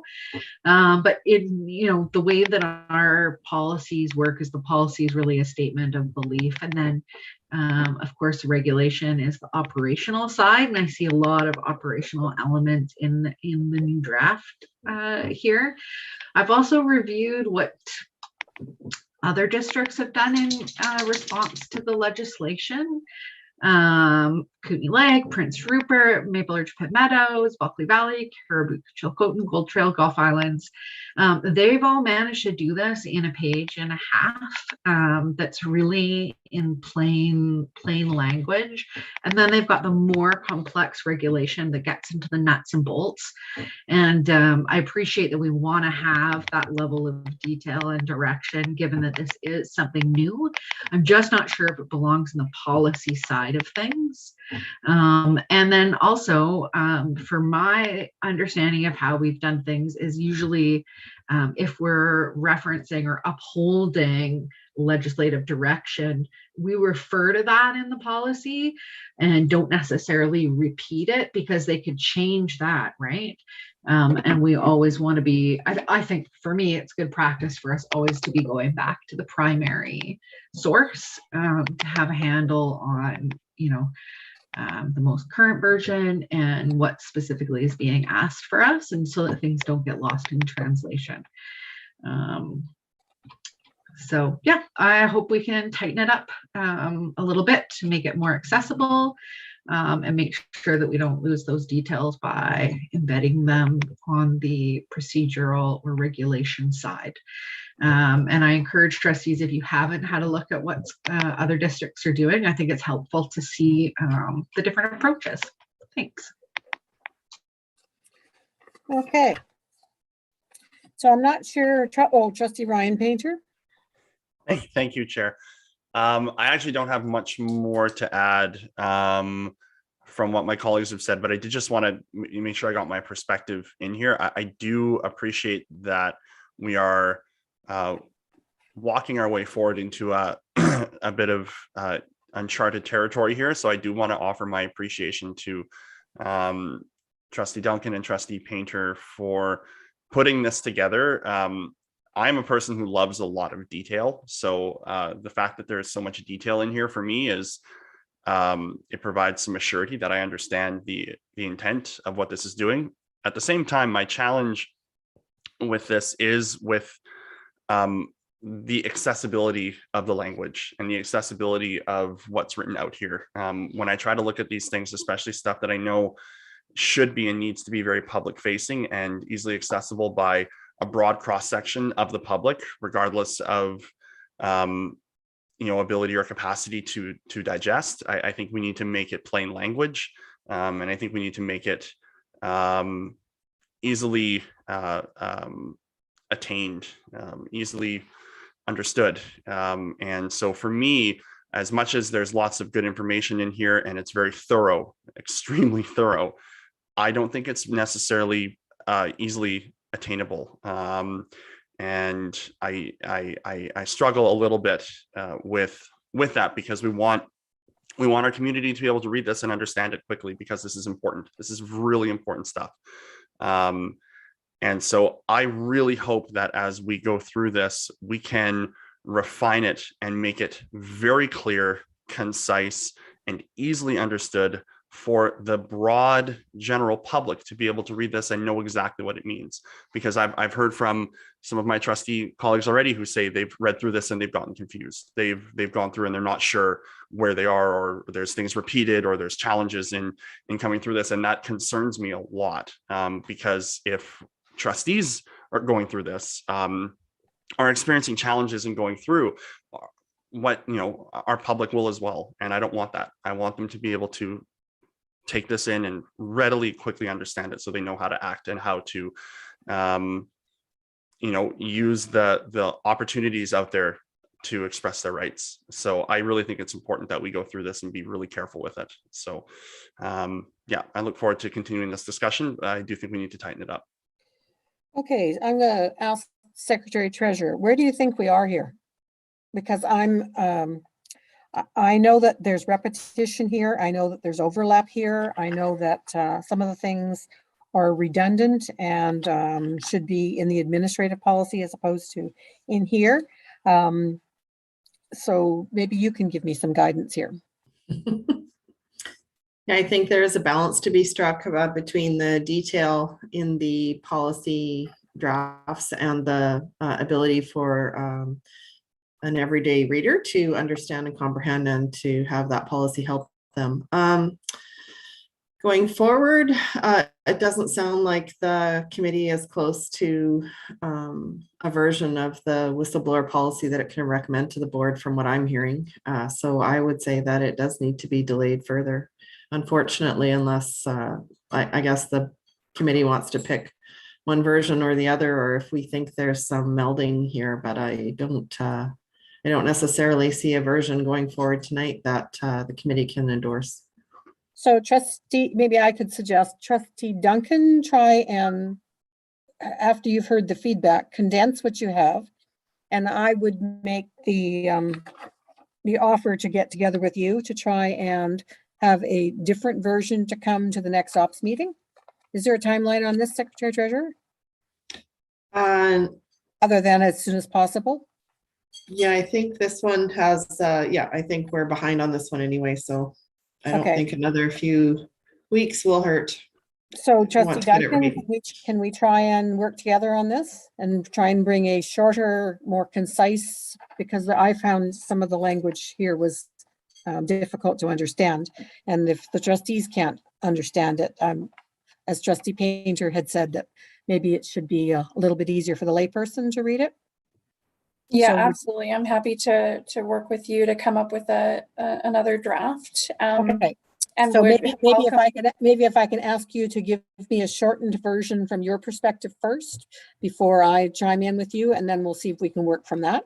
Yeah, no, that sounds good. And I would invite any of our stakeholders and rights holders around the table to drop me a line if you have any suggestions about what you would like to see in the way of making it slightly more accessible. Yeah, and user friendly. Trustee Rob Painter, before we move on. Thank you, Chair. I heard a couple comments and I just wanted to make sure that we are on the same page. My understanding is that as it sits right now, this is aimed specifically at employees. I believe that there is a desire perhaps to extend that to other members of the school community. So that would be just a point that I think it would be useful to seek clarification on. And then also about having a reporting mechanism that brings the board into awareness when allegations are filed, as opposed to singly in an annual report that we find out months after the fact. Just if those are points that the board is supportive of, it would be nice to address them now rather than try to do a do-over at the next meeting.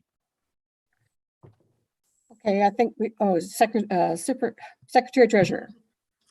So just for the committee's information, or perhaps a reminder, the last version that came forward before tonight's included parents, volunteers, trustees, and contracted workers at the request, and feedback from operations committee stakeholders and partner groups, and a trustee as well. So that's why those are in there. It was feedback from the operations policy and planning committee itself. Great, thank you. Trustee Duncan, really quick, we're moving on. Just answering Trustee Painter, both those things are in the document. There's also a monthly update to be provided in camera to the board. So both those points are there. Thank you. In back and forth with the Secretary Treasurer, knowing that the meeting might be getting long, with the group's indulgence, we can move F2 and F3, G1, 2, and 3 to the end of the meeting if we have time, but if not, they would go to OPPS in January because they're not action items. So unless I hear any dissension, we're going to forward those items to the January OPPS meeting. Can you just repeat which numbers? I'm sorry. Sorry, it's F2 and F3, monthly financial report and budget change report. And G1, 2, and 3, which is SJ Burnside upgrade, operations update, and Vic High project update. It looks like we'll probably, because we still have ed policy after this, so we'd be moving those 5 items to the OPS agenda in January. Okay, seeing no dissension there, we're going to do that. So we're on to F4. We're on to Cedar Hill Middle School net zero business case, and Secretary Treasurer. Yes, so this report has been updated slightly from the November board meeting to provide a clearer definition of what the ministry will fund at the end of the report itself, just a more clear indication of what the ministry supports, as well as correction to, I believe, bundle 3 and the costing of it. The additional kilowatt hours added was less than anticipated. And so those are the 2 updates to the report that I know of. And this is coming to operations at the request of the board. The original business case motion came from the board to be reported to the board, but at the November board meeting, the board wanted the report to come to OPPS for discussion. Great, thank you very much for that. So, and I don't, sorry, Trustee Leonard. Marnie Vistis and Harwood, our Associate Director of Facilities, did you have anything to add to the updated report? No, thanks. No, thank you. Okay, thank you very much for that. Any questions before we put the motion on the floor? Trustee Duncan?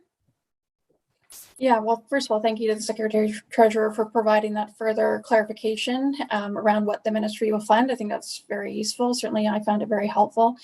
I'm wondering if we can consider, I know one of the speakers this evening mentioned what sounded like a potential way around the net metering cap, whereby a public body could use differing accounts. So set up an account for, I believe he said, set up an account for the building electricity, for EV, and let me just look at my notes here, and for school bus charging. So essentially with 3 accounts per site, that would allow for 300 kilowatts an hour limit, or that would result in a 300 kilowatt per hour allowance, I guess, if you will, from BC Hydro. So have you heard about or had any feedback around some ways that districts or other public bodies are getting around this cap? Who's your question directed to? Sorry, through the chair to the Secretary Treasurer. Yeah. Thank you. I have not. I think this is a fairly new initiative in the province. I did hear the presenter talk about the 3 accounts. My concern would be that we are not we're not charging buses at this particular site. And I don't know if Marnie has been able to follow up on any of those comments either, in terms of the multiple accounts to get around the 100 kilowatt constraint. Marnie? No, I haven't followed up yet. I will tomorrow, and we'll reach out to our contact at BC Hydro and just ask them that question directly. Okay, thank you. If we're talking about EV chargers though, and bus chargers, we would not have very many EV chargers as well. But I don't know that would be help with the different accounts. So that would be something for Marnie to look into. Jane, do I have, oh dear. Jane, is your hand there?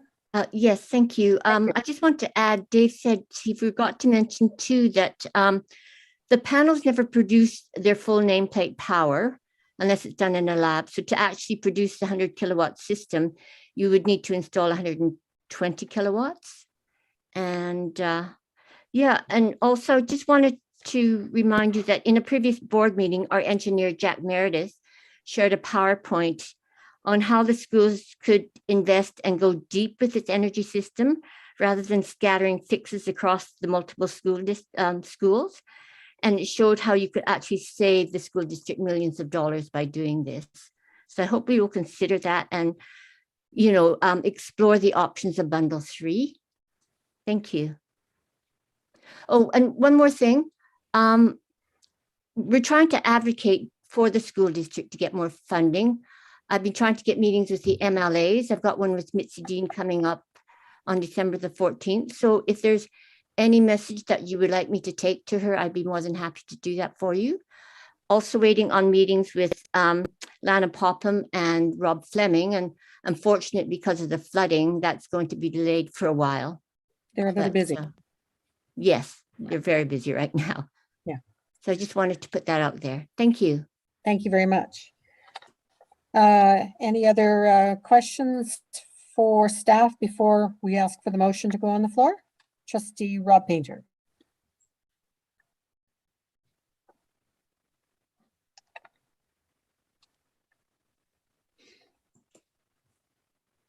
The dollar in the can for me. My apologies. I was going to move to postpone this to the next ops committee meeting pending information from staff on the multiple accounts option. I think that is a significant factor in terms of making a decision, and I'd like to ensure that we have all the information available. But if that's premature, I apologize. That's okay. I'm just going to ask the Secretary Treasurer, where in the scheme of things are we in timeline with this? If we were too late with the last project, where are we timing wise, having to make a decision on moving ahead with Cedar Hill? Yeah, I think we're getting close to having to make a pretty firm decision. I was going to suggest that we bring this back to the board and bypass the operations committee due to timelines. I also want to be aware, or maybe ask Marnie about any changes in scope. Would have to go through the ministry to Treasury, I'm not sure. So in terms of my own timelines and the timelines the architects have set out, I believe that we could bring this back to next week's board meeting. But in terms of changing from bundle 2 to 3 or to some other machination, Marnie, do you want to just remind us of the ministry's time constraints as well, or Treasury? Yeah, so any change in scope will require ministry approval, and it may delay the project and increase the risks for the schedule and the overall budget as well. So just keep that in mind, please. Okay, so maybe somebody could table this to next Monday's board meeting with staff bringing forward additional information that was asked of them this evening. Could somebody move that? Trustee Whitaker? Okay, any further discussion? Yeah. Trustee Whitaker, did you have further discussion? Yes, I would just like to as well say I as well was quite intrigued with what Dave Mills had to say from Dogwood. So I guess, yeah, I would like further information on the other opportunities that are there, and I think it's worth reaching out to find out. I don't want to limit us. I think at the last meeting it was very clear I was rather gobsmacked with the thought that BC Hydro could stop us from doing a better job, and how that just seems to be at conflict with where we need to be going. So if we could look at some of those other options, I believe he also discussed, sorry, actually it was Finn, which talked about this heat recovery. And I also really like the idea of the landscaping to ensure that students are encouraged to walk and find their own way to school rather than driving. So just adding a couple of ideas there. I know I don't expect anything too fulsome, but some further information would be greatly appreciated. Okay, so the motion is on the floor to table. Graham? I see your hand I up. just wanted to say,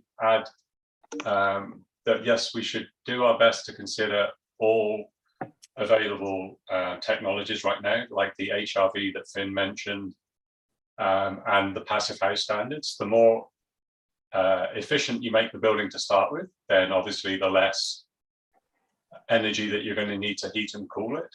So, and if you do it now, yes, the capital cost is higher right now, but over the building's going to be in service for what, 50 years. So if you take the lifespan cost of the building, you will be saving a lot of money in the long term. And if you're forced to retrofit later, that will be massively expensive. So we should do everything we can now. Yes, there's time constraints and budget constraints, but we should make every effort to do everything that we can now, would be my recommendation. Thank you very much. Okay, we're going to call the question on bringing this forward again at the board meeting with more information from staff. All those in favor? And that looks unanimous. Thank you very much. Okay, the second part of the motion, I think we could probably pass tonight to get that off the table. Can someone put it on the floor? Trustee Duncan, thank you. Any speakers to the motion? And that's to advocate for to BC Hydro to lift the 100 kilowatt net metering cap, and to advocate on behalf of that. We might as well get that in the works. Any discussion, any questions? Okay, seeing none, I'll call the question on that. All those in favor? Okay, any opposed? Okay, that was unanimous. Can I ask a point of clarification? So am I to assume that that is going to the advocacy committee then? Are we actually referring this motion there? We're no, the motion is passed by the board to write those letters. Okay, all right. I just think that, anyway, never mind. I really think that we need to be advocating, beyond BC Hydro, and this is actually about deconstructing the system so that BC Hydro isn't the only one controlling the infrastructure, but let's write to BC Hydro for now. Well, I don't disagree with you, but to send it to the advocacy committee is delaying the process if we want to try and move things forward. I don't disagree that the advocacy committee could take this forward to keep the process going, and that would be up to someone else to bring forward another motion to move that forward in that regard. To clarify, we are writing with this motion to BC Hydro, the Minister of Education, the Minister of Finance, and the Minister of Environment and Clean BC. So it's not just BC Hydro. Yep, correct. Okay, and that motion passed. We are foregoing facilities planning G1, 2, and 3. Those will be on the agenda for next month's operation meeting. There's no public disclosure of any in-camera items. We are now under new business, I-211, school shops, Trustee Duncan.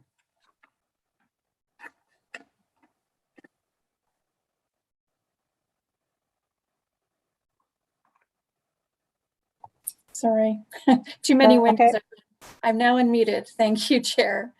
Appreciate it. I won't go through. I know we're short on time tonight, and that we've discussed this a number of times.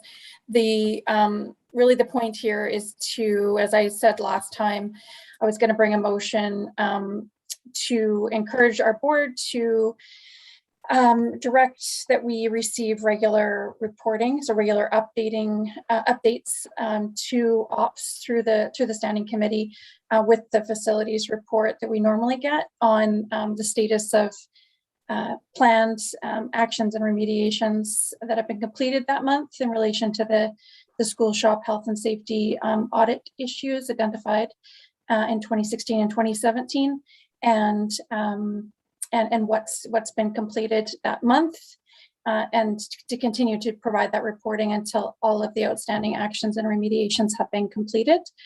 I guess the only thing I would say to motivate is that, my concern in not keeping this issue front and center on the board's mind in our regular reporting is that it will simply slide off the agenda again.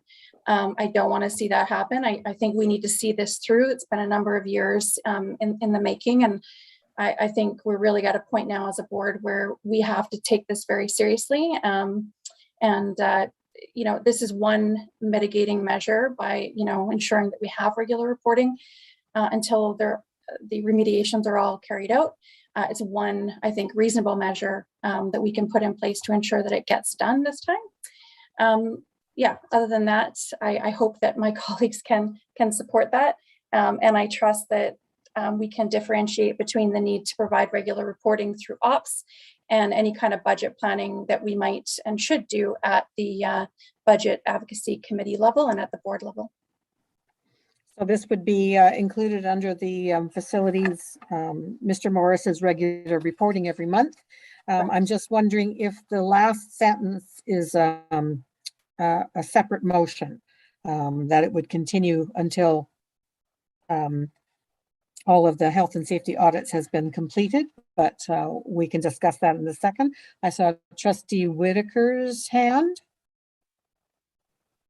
Yeah, so I understand that this would go with the facilities monthly reporting, but I wonder if an amendment to doing this quarterly would be more appropriate, just noting the amount of time that it may take for implementation from the beginning of the month to the end of the month and getting the reporting to us. So it's just a suggestion, and I don't know if Mr. Morris might have comments. Can we ask Mr. Morris if he feels that it can be included in the monthly report?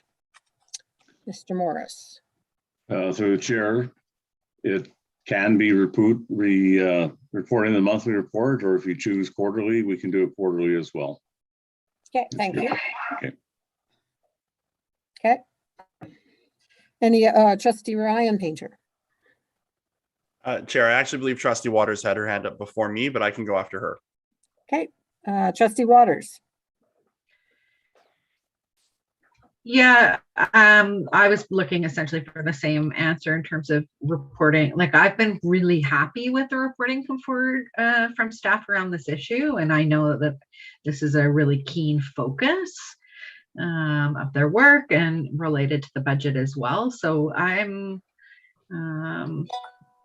just wondering what problem we're trying to solve in terms of mandating a specific type of report at a specific time. Yeah. Okay, Trustee Ryan Painter. Thank you, Chair. I have similar thoughts to my colleague Trustee Waters around this. I too have seen the reporting that's come forward, and I have seen the efforts that our staff have made to keep us up to date on the important work that they're doing, despite suggestions that have been made that it's falling off agendas or falling off of people's attention, or various and sundry comments like that, which I don't think are particularly helpful. But I think staff are working on this, and honestly, just being very frank, I don't see how enforcing a monthly report, or however frequently this said, I do think it said monthly, a month-to-month report on staff to tell us what they're doing is going to, I'm not sure. I think I'm befuddled by this. Is the attempt to the reporting to make the work done faster or better, or what? I'm not sure what it's trying to do. So I don't think it's necessary. I think we're getting the reporting now. I think we're hearing the information now, and I don't see how requesting more work is going to solve this problem, because it's being worked on. So that's if I can provide some clarification on page 62 of the pack-up. Was the facilities services update for this month, and there is a section called workshop upgrades. From my understanding, Trustee Duncan is simply asking for that to continue, nothing more, nothing less than what is already in the report that we have before us this evening. Mr. Morris has said that he can provide that update monthly. So Trustee Duncan, maybe you can just nod your head and tell me whether I have that right. So the report that's in the package this evening before us is what you're looking for monthly. Yeah, no, that's right, Chair. Yeah, and I'm happy to provide some clarification for my colleagues if they're unsure what my intention is or how we got here. Yeah. So Trustee Painter, we're not asking for another report beyond what is in the pack up tonight. So I think Mr. Morris and I had confirmed with the Secretary Treasurer that it wouldn't be onerous to continue this on the monthly facilities report, just to keep it front and center. So I understand that, just so we're all on the same page of what's being asked. Also, Chair, sorry, Angela's had her hand up for a while. Oh, sorry. Thank you very much. Angela. Thank you, Trustee Henza. So I'm listening with all due respect to trustees talking about this, but they're also speaking as if they do not have a child entering a shop in SD61. So many of us do have children entering shops in SD61, and we don't necessarily feel that they are safe enough for our children to be entering. And so what we're asking for in support of this motion is continuous clarity of where we're at. And if Mr. Morris has said that he's able to provide a monthly report like the one that's in the pack up, we as VCPAC would like to see that continue. We're talking about the physical health and safety of students. VCPAC would like to see this motion passed. There has been issues in the past where we felt that the district wasn't being as clear as they could be with parents and stakeholders, and this would just be a step in the right direction at reconciliation with that. So we're asking that we do get a monthly report, because that means I get a monthly report and therefore parents get a monthly report, and we would really like to stay apprised of the goings on within this, because we're concerned as a group. VCPAC is extremely concerned about shop safety, and we don't want to see this kind of slide off the table and get put on the back burner. Speaking as someone who's representing parents who do have students entering those shops, we would love to see a monthly report. And thank you all so much. Okay, thank you. Any other speakers to the motion? Oh, lots of hands. Trustee Water, Trustee Rob Painter. I just want to make an amendment. Okay. So we can have the report on, just to be clear what we're doing here with making it a report to operations, and then perhaps I'd like to strike the specifies that actions. If we just take out the prescriptive pieces and just be asking for a report, that would feel better to me, so that we're not being so prescriptive. Okay. Can you just tell me what you're striking out? Have been completed. Okay, so if you put reporting at the operations policy and planning meeting, which actions and remediations have been completed that month in relation to the outstanding school shop. Not which, and so you're taking out which specific, what actions and remediations are planned, and just going what actions and remediations have been completed that month, instead of what they're planning to do, what's been completed. Yeah, what I'd like is to direct the superintendent to provide monthly insert progress reports at the operations policy and planning standing committee. And then strike everything to in relation to the outstanding school shop health and safety issues identified.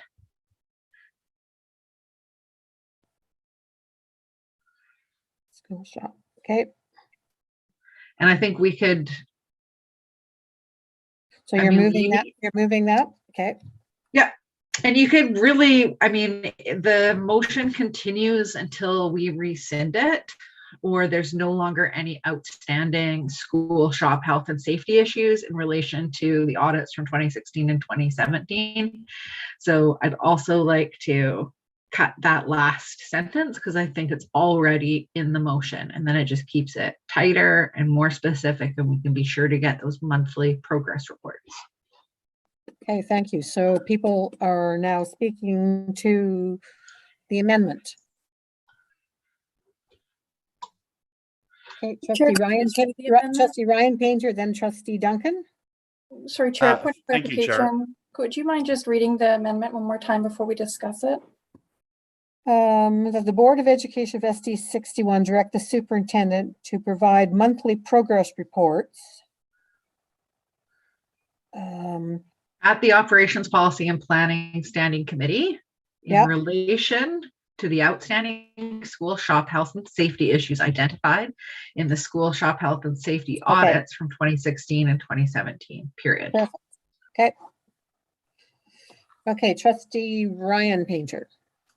Thank you, Chair, and I appreciate the clarity of that motion. I mean, to me, this is much more straightforward.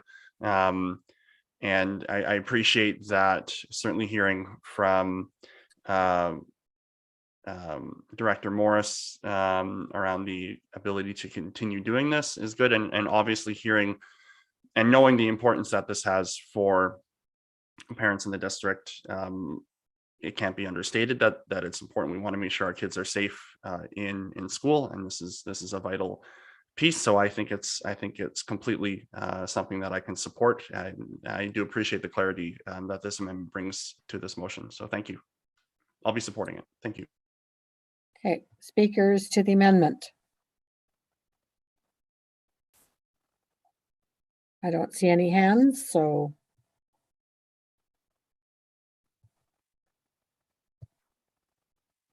Okay, last call for speakers to the amendment. Okay, I too will be supporting the amendment. I think it's more along the lines of what is in the reports that we're receiving already, and so it's a little bit more along the lines of what I was envisioning. So we'll call the question on the amendment then. All those in favor of the amendment?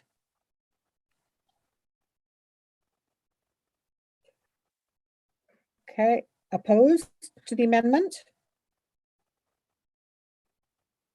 That's unanimous. Okay, back to the main motion as amended. Okay, Trustee Duncan, you're speaking to the motion as amended.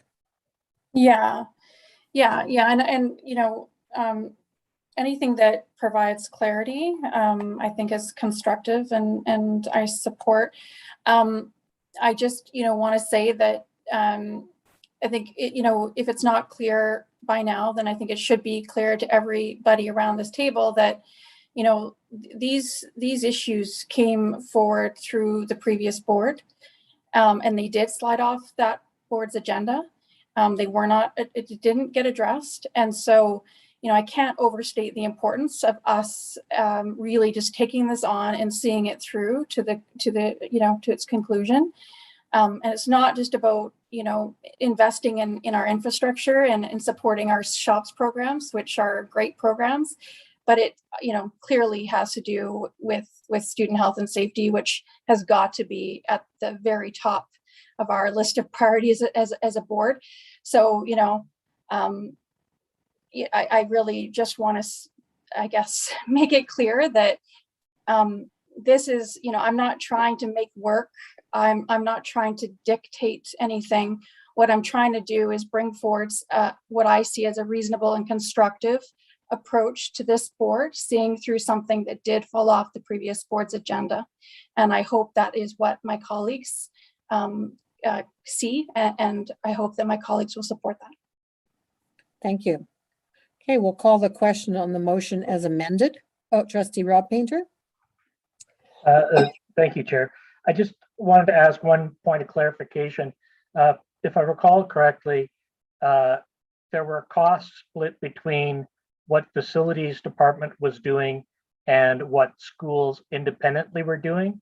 And if that is the case, it would be my hope that these reports would cover off also those requirements on the part of the schools to provide, I don't know if it was eyeglasses and hearing protection or something along those lines. Those are critical elements. And for a board, it doesn't much matter who's doing it as long as it's getting done. So I just wanted to confirm that content would be reported as well. Thank you.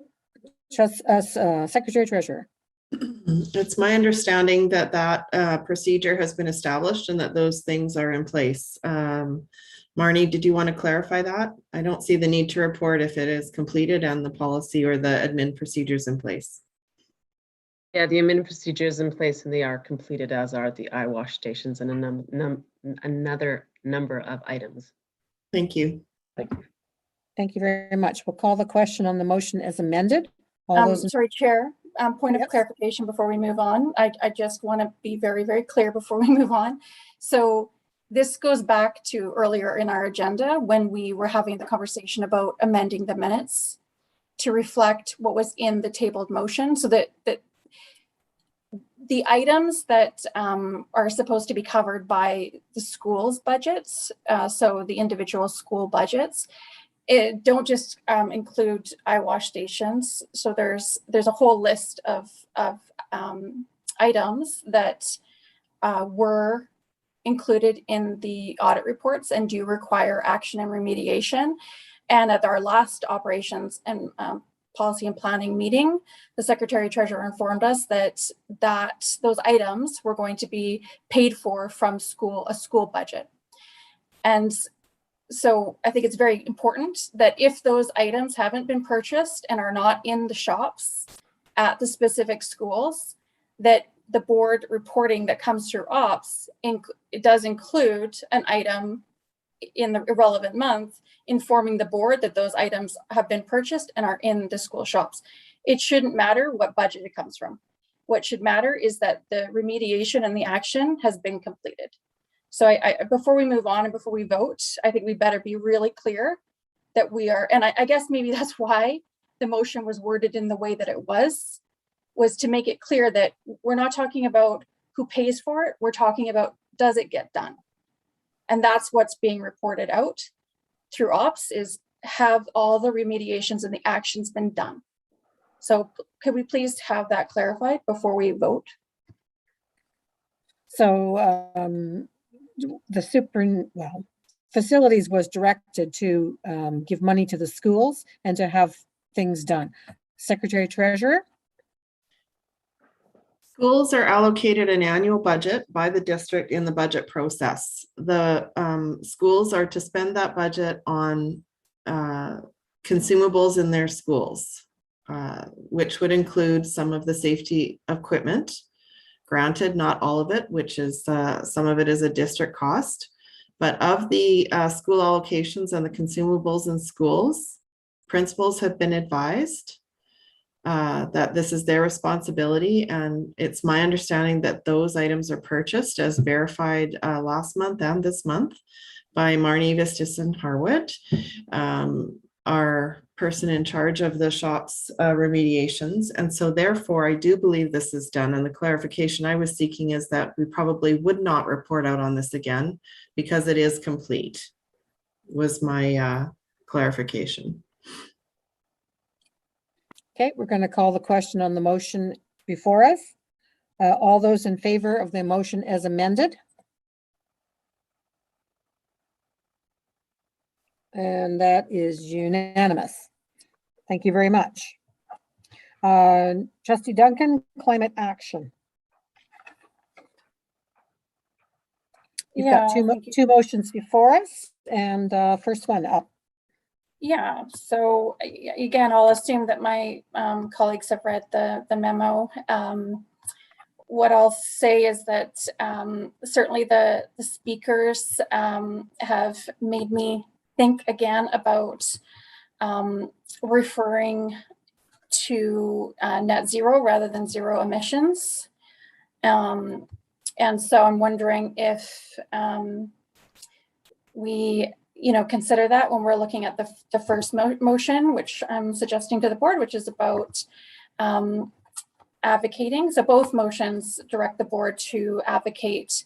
The first motion is directing the board to write a letter to the Premier, the Minister of Education, Minister of Finance, and Minister of Environment and Climate Change to request that they closely collaborate to address the misalignment between provincial obligations to address the climate emergency by reducing GHG emissions in line with Clean BC and the Climate Accountability Act and the current school district capital funding gaps, which result from A, the provincial capital funding cost sharing model, and B, the difference between the actual capital costs associated with a net zero building and the current so-called net zero ready capital funding standard applied to both building and renovating school district buildings. So I'm wondering if we should be referring, or I should be referring to net zero. It is, I know, the way that we within our context often refer to really zero emissions, but as our previous speaker pointed out, it actually matters how we get to zero emissions, and using offsets in order to get there is not really in the long run the way forward. So I suppose when we're considering that first motion, it may be that I asked my board colleagues to indulge me, and we maybe just do a friendly amendment to remove net zero and add in zero emissions. But in essence, really what I'm hoping is that we will start to advocate for for funding to cover the actual costs of building to a zero emission standard. I think that the province's longstanding, capital cost sharing approach in practical terms leaves school districts without the necessary funding. I don't think that school districts should be put in a position, as we're not profit-making enterprises, to lose out on an opportunity which is really in the public interest to take advantage of the benefits associated with addressing other capital improvements when we're doing, for instance, seismic, and addressing windows and electrical and plumbing or other building systems, or if indeed we're building a new school, doing it to a net zero or zero emissions standard. So really, the first motion is all about advocating for proper capital funding in order to meet our climate goals, and to ask that the various ministers and the Premier turn their minds to addressing the misalignment and the lost opportunity. And then the second motion is directing the board to again advocate, but in this case, advocate for a level of funding for bus replacements be set at the purchase price for electric buses, rather than the current approach taken, which is setting the bus replacement based on the age and mileage of the vehicle and applying that against a diesel or gas-driven vehicle. So I think that's probably as fast as I can go through all of that, given the late hour, but I'm happy to answer any questions or concerns that my colleagues might have, or indeed that the stakeholders do. So are these motions that should go to the advocacy committee?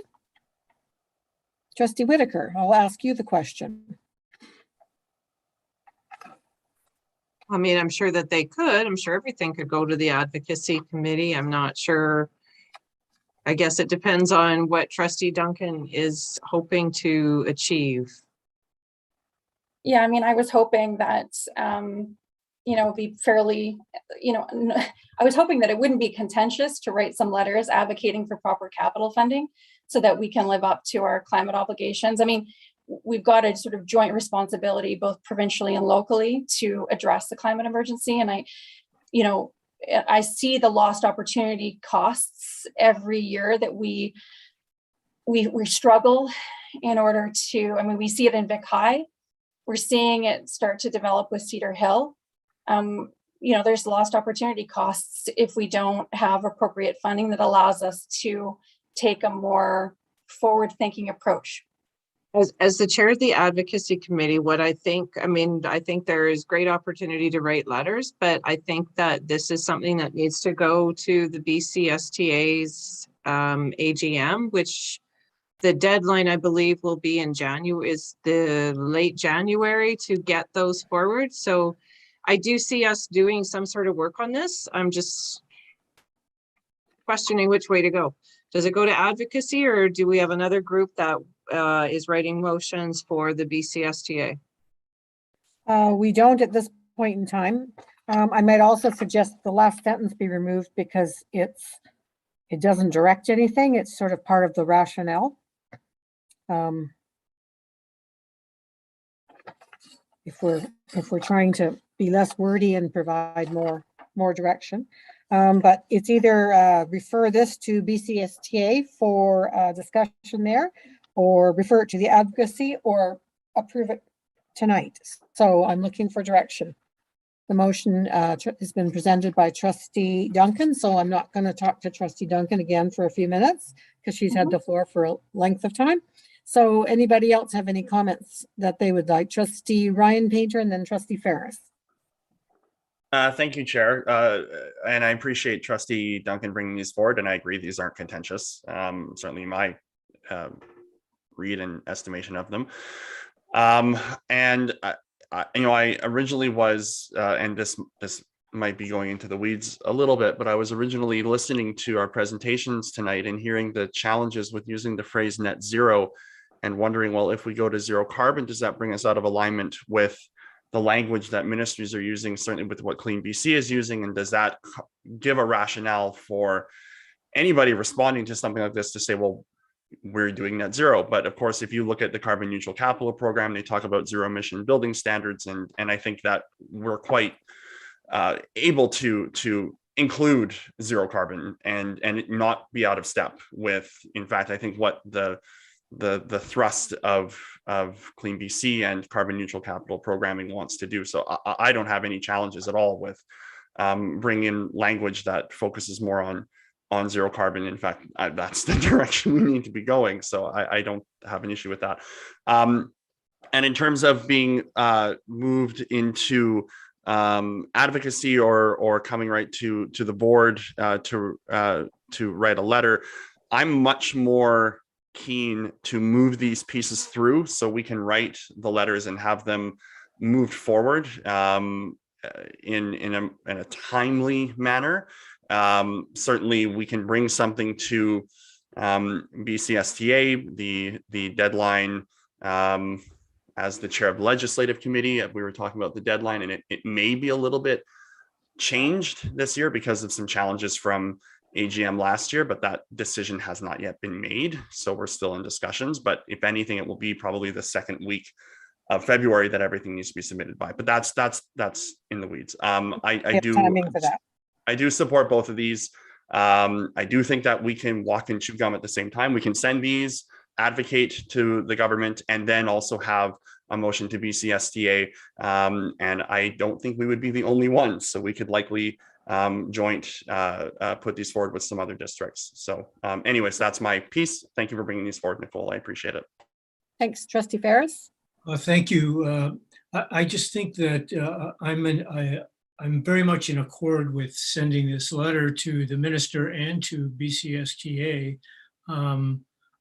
I think that our public and our minister and need to know that we'll have difficulty finding the capital to fund the project with no changes at all. But we're looking for zero emissions, and that is a worthy goal, and that's a goal that I would like to see us achieve. But it's going to be very, very challenging if the ministry can't come up with some more money for this project. Thank you. Okay, so thank you. So the motion is on the table now before us, and Trustee Rob Painter. We got to get going on this. My sole recommendation would be to CC it to the Times Colonist. I honestly think that I'm trying to remember the last time advocacy through the BCSTA got us very far, and that's not to denigrate the hard work that everyone on committees there does. It's simply, it's a bit of an echo chamber. I think if we really want to move forward on this, we need to let the public be aware of the challenges that we are facing, that we are committed to moving forward, that we do not have the capacity. And I do believe that making this more of a public issue as opposed to simply running it up the school board trustee pipeline, I think will be far more productive for us. Okay, Angela. Thank you, Chair. VCPAC supports both of these motions. We have gotten a constant stream of emails for the last 2 years asking what this district is going to do to align itself with the climate emergency that was declared in 2020. And I think if the presentations that we heard tonight resonate with us, we will pass both of these motions tonight. And I thank you for your work, Trustee Duncan. That's a lot. Okay, the first, we're just passing one motion at a time. The first one is to write a letter to do with net zero and zero emissions. So sorry, Chair. Yes. Just a point of clarification. Are we doing a friendly amendment to change net zero to zero emissions? Is that? Yes. Please. Yes. Okay. Awesome. Thank you. Yeah. Okay, so we're on the first motion. Seeing no hands, we're going to call the question. All those in favor? And that's unanimous. Okay, second motion on the floor. If I might just say that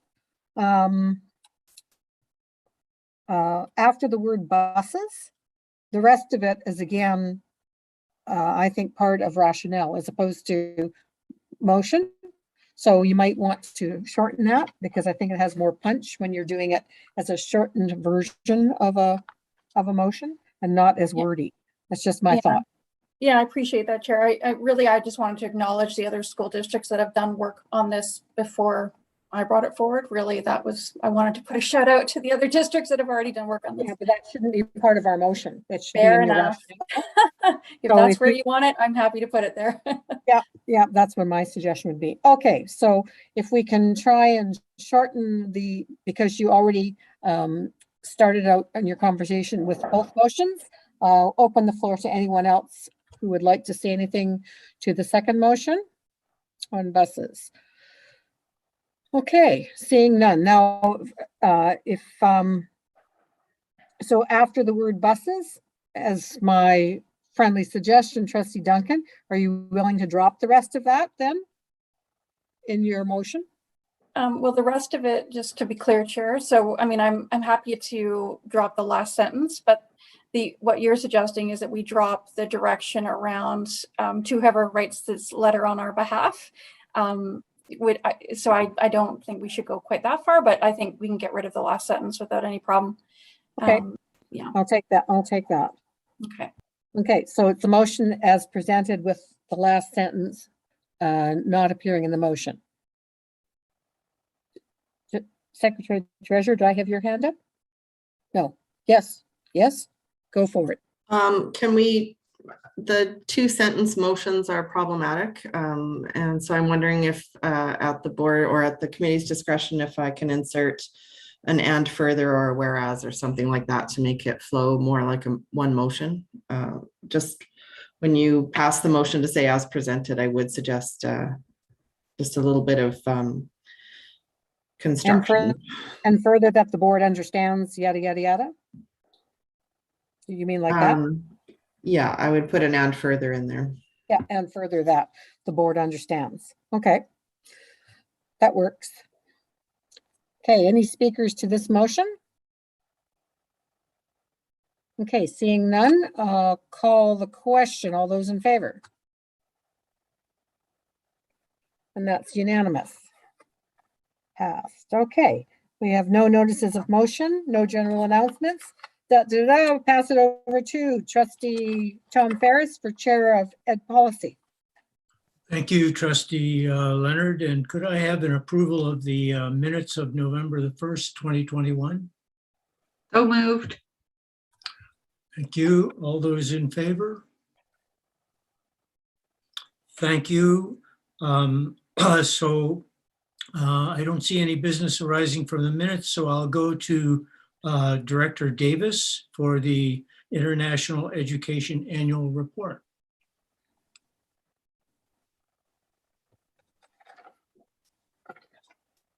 You're on mute, Jeff. Oh, sorry. I was just going to share my screen. 1 second.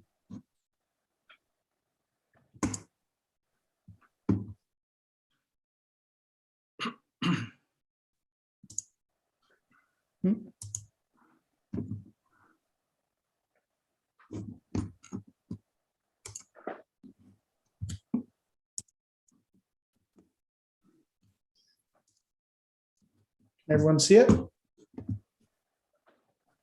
Yeah. All good? Awesome. That came up quick. I was listening to that debate discussion, then suddenly I was on. So it's great to see everybody tonight. I've been watching the meeting and listening to all the good work. And I just am going to take about 15 minutes to go through some international education updates.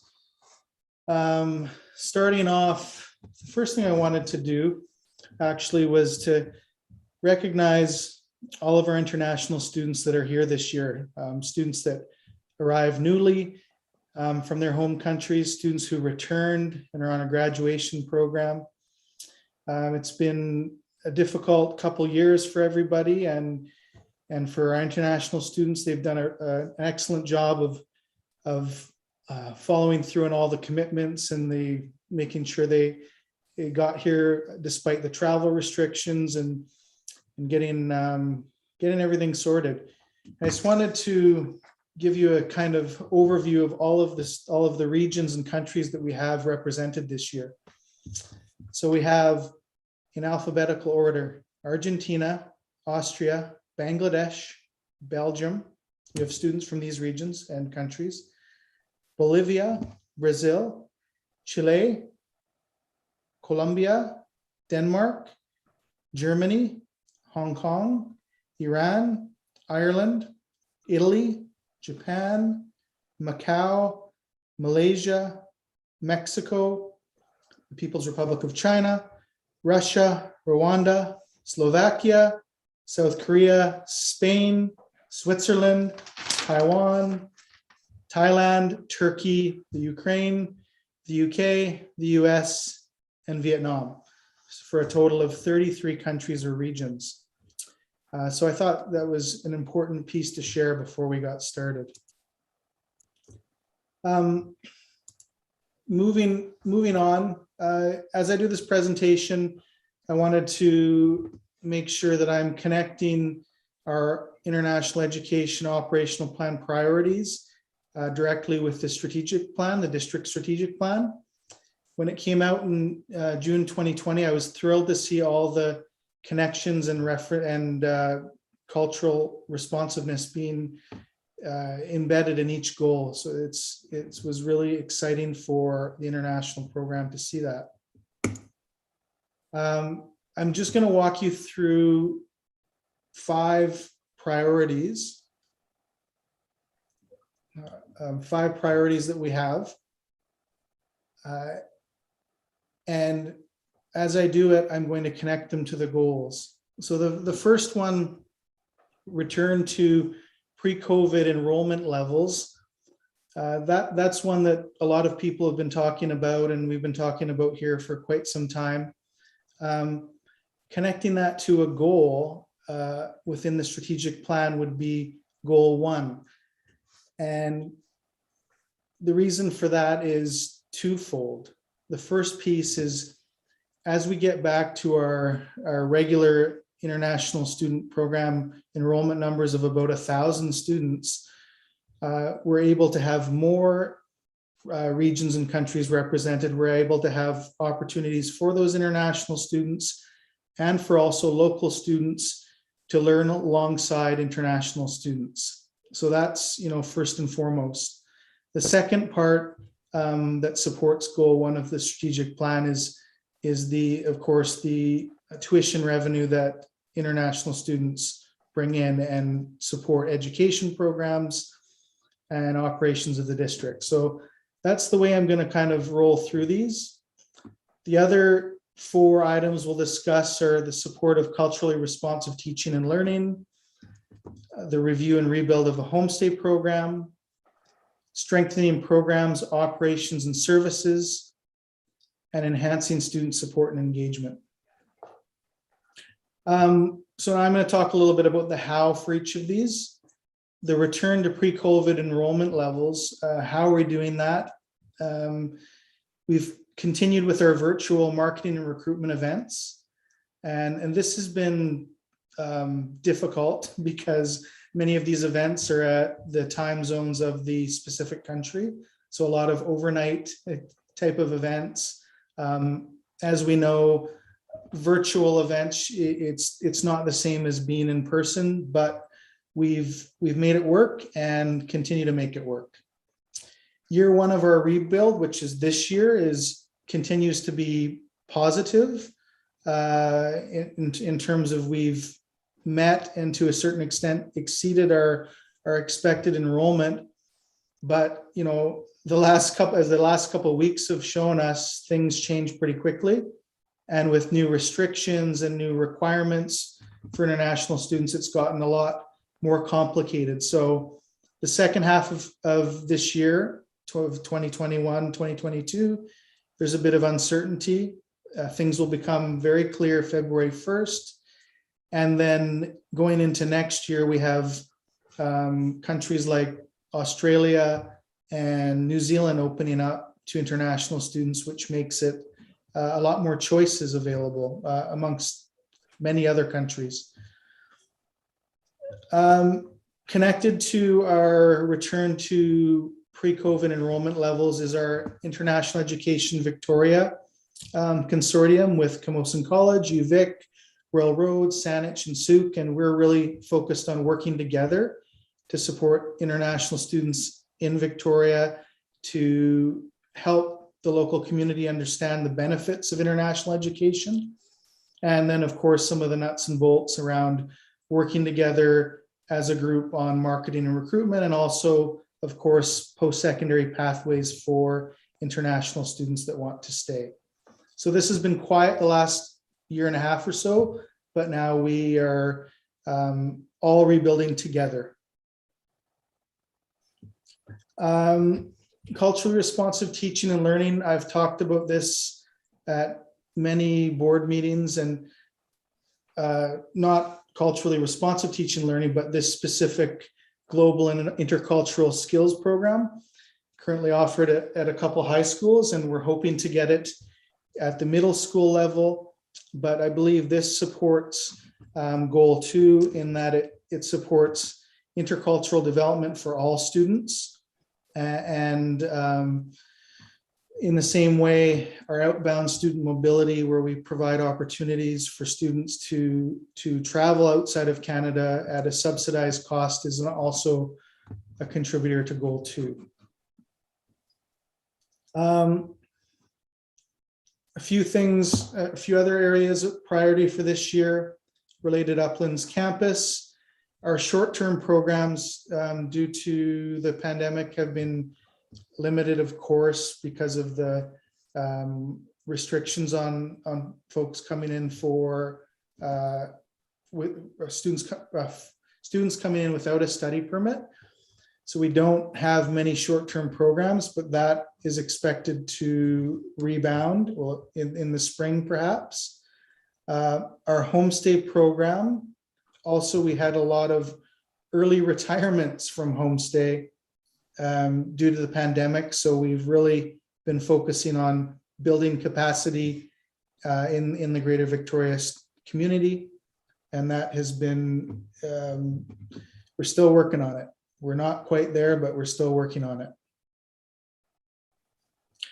This one's a little bit in the weeds, but it's also connected to goal 1, which is reducing and mitigating risk to the school district through refining our admissions. You know, for example, moving our payment deadlines ahead, really having a good sense of study permit approvals so that staffing processes can run smoothly.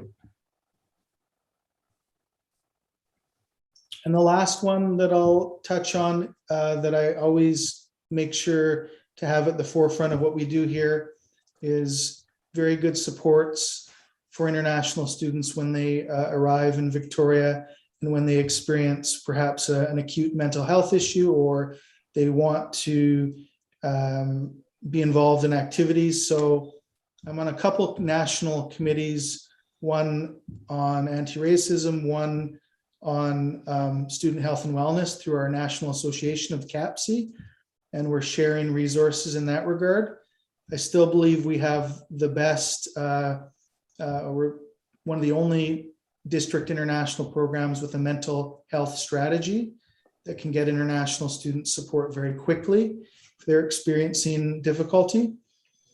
And a new thing that we've been working on the last several months is using the framework for enhancing student learning data to support international students. So just looking at the student learning survey more carefully and helping it and using it to help us guide what we do. So that was my fairly quick overview of the priorities for this year of the International Operational Plan. Going to open it up to questions. And I always get really good questions at these meetings. Thank you, Jeff. Could we get back to the first screen?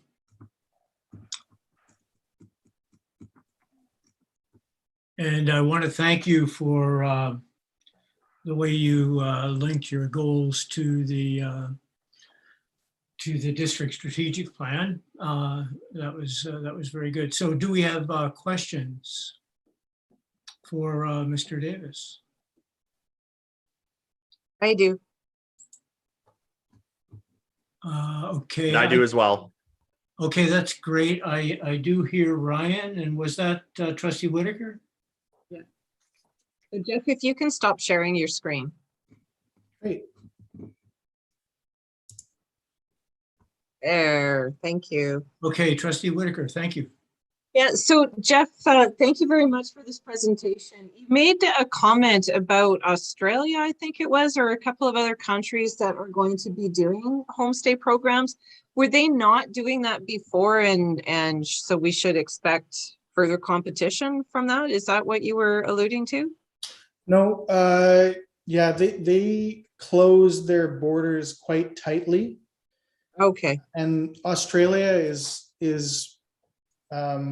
been, one of the biggest, I guess, countries that have focused on international education. So they have very large numbers of international students coming in, and particularly at K-12, as does New Zealand. So they have not had any international students for the last 20 months, new international students. Okay, thank you very much for that clarification. That makes more sense. Yeah. Trustee Painter? Yeah, thank you, Chair. And thanks, Jeff. Always a pleasure having you here going through your good work. I know, it's always nice to have these presentations, but particularly now, I think, because we saw certainly through the pandemic how much value, in addition to the culture of the district, the program brought to us. And not just that, but of course, the real reliability of the program for contraction of services to K-12 students in the community. So I think it's invaluable that this work is being done here. So I just really wanted to highlight that and thank you for the continued ongoing work to build the program and have it be so sustainable in our district. It's a credit to all the hard work that I know you all are putting in here. And the other piece I just wanted to and I thought about it when I was kind of listening to you talk about proactive health and wellness supports. And it struck me thinking about the floods, certainly over in the Lower Mainland, and the challenges with those emergency responses and preparedness. And I know we have emergency responses in the district in terms of, fire and earthquake and hold and secure and these other pieces. I'm just wondering, in terms of supporting the international students who are in our district, do you have within the program, your own set of built out emergency response measures, or is that very much kind of enveloped with the district emergency response measures? I would say it's twofold. That we have, of course, are part of the school district, and we would follow the school district emergency response measures. But for communication on critical incidents, we have I referenced our national association, Canadian Association of Public Schools International, CAPSI, and it's a collection of 125 school boards. And so we have a critical incidents response guide that we use for just a checklist to walk through as we would manage and deal with unique critical incidents. So there's two parts, of course, working as part of the school district team, and then also using our resources via CAPSI. And we all keep that on our phone, and it's a checklist to walk through to support communication and keep everyone calm and cool. Awesome. Thanks, Jeff. Thanks for all your work. Thank you. Okay, thanks for the questions, and seeing no further questions, I'd like to move to District Principal McCartney. Good evening, everyone. We are looking now at the last handful of pages of the packet, pages 94 to 98. There is a kind of an overview memo and an accompanying report. I don't have any slides for you tonight. So briefly, I will speak to the background. As you can see in the memo, this is really bringing forward the quality review report based on a review of implementation conducted last spring, specifically related to the implementation of anaphylaxis protection order, BC anaphylactic and child safety framework, and our internal policy and regulation 514121. And again, the attached report is meant to be summarized tonight with trustees, as well as taken forward to be shared subsequently with school administrators. And this is a commitment to look at implementing similar quality review every 3 years, coming back and after June 2024. Couple of purposes that are outlined in the report, really as described, it's looking at how are we doing with implementing some of those components, to specifically identify and share successes, as well as identify challenges and barriers to implementation, and then develop action plans to address them. I won't read through every bit on the report, but I will note actually there was an edit on page 1 of the accompanying report. The fourth item on the first page in the 90% and above completion chart should have stated K to 12, not 9 to 12, when we're talking about schools having a process in place for documenting an anaphylaxis incident. So apologies for that typo. We'll make sure we can fix that report and send it back out to you. And then I thought maybe I would just kind of surface a couple of highlights or points of interest that internally we discussed as we went through the results, and then open the floor to questions from there. So as you'll see reading through, we tried to organize it based on sort of those bands of what we defined as quality implementation, and then strong implementation maybe with some challenges, and then what we considered where we definitely have areas, room for growth, or stretch areas in terms of implementation. Kind of overall summary, you can see that in our younger years, so K to 8, as compared to secondary, we have stronger implementation more consistently. Again, interestingly, internally, we hypothesized a couple of pieces connected to that, perhaps where it's a good news story where our students are younger and most dependent on system structures and adult supports related to anaphylaxis, and that over time students grow and become more independent in managing that. In addition, you'll see a couple of pieces that differentiate there, specifically around the on-call staff awareness, stronger in K to 8 than in our secondary schools. But still, we felt it was important to look at implementing an action across the board K to 12, with that change to a procedure in terms of sign-in for raising greater awareness to try to guarantee all staff have access to that information right out of the gates when they're entering a building. And additionally, looking to that training for all staff. So when we talk about moving beyond kind of reaction and or safety measures into more of that proactive allergy awareness, really looking at that across the board training and annual training for all staff, and working with our HR department to build that solidly into the new hire orientation, which is not something that we've had in place up until this point. And finally, I'll highlight a couple of pieces that I think are, again, more connected to a long-term solution. You'll see a few items connected to June 2024 with a proposed timeline. I consider those and our team kind of around that creative problem solving items.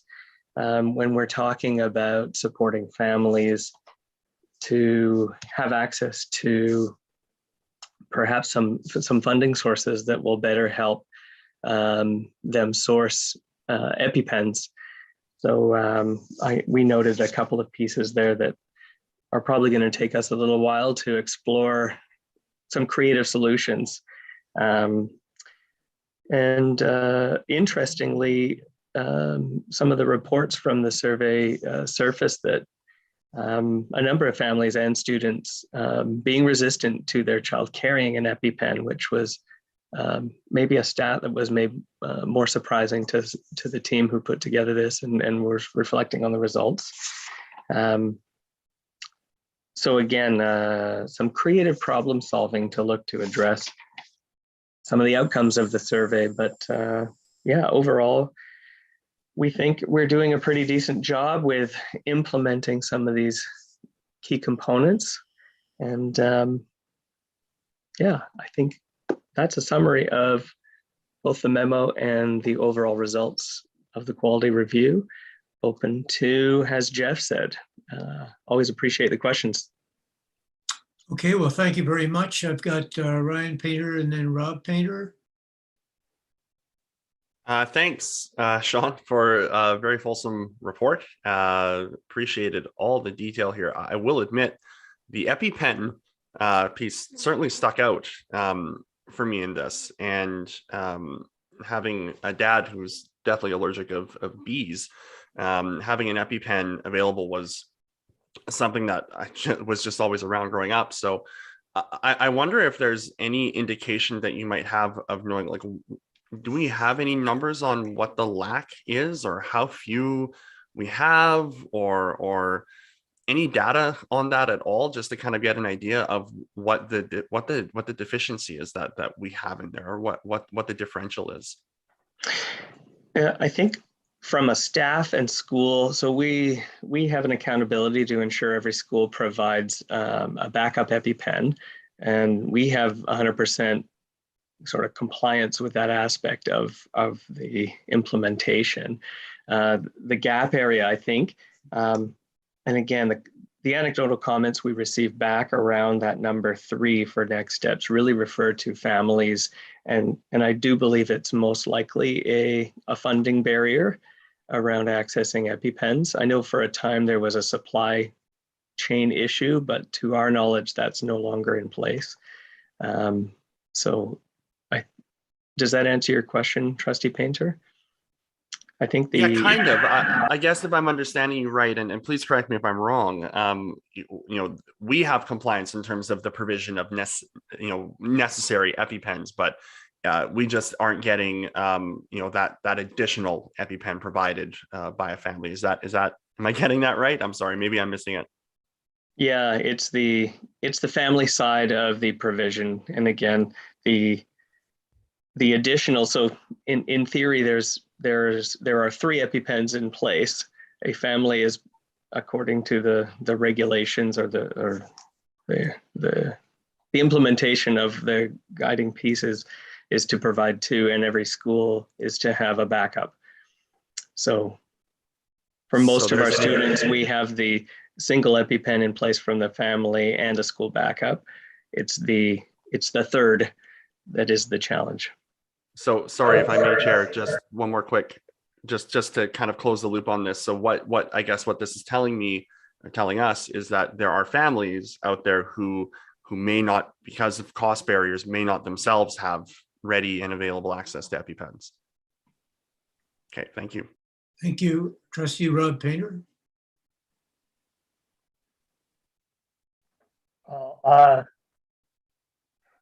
Trustee Painter's actually really addressed the primary issue. So this is, just for clarification though, this is the requirement for 3 is something that is in school regulations, like in district regulations, or in ministry regulations? I believe it comes directly from ministry regulations, but I can seek clarification to confirm. Yeah, I don't have it on my, I don't have it at my fingertips to reference. No, I understand that, and that's completely understood.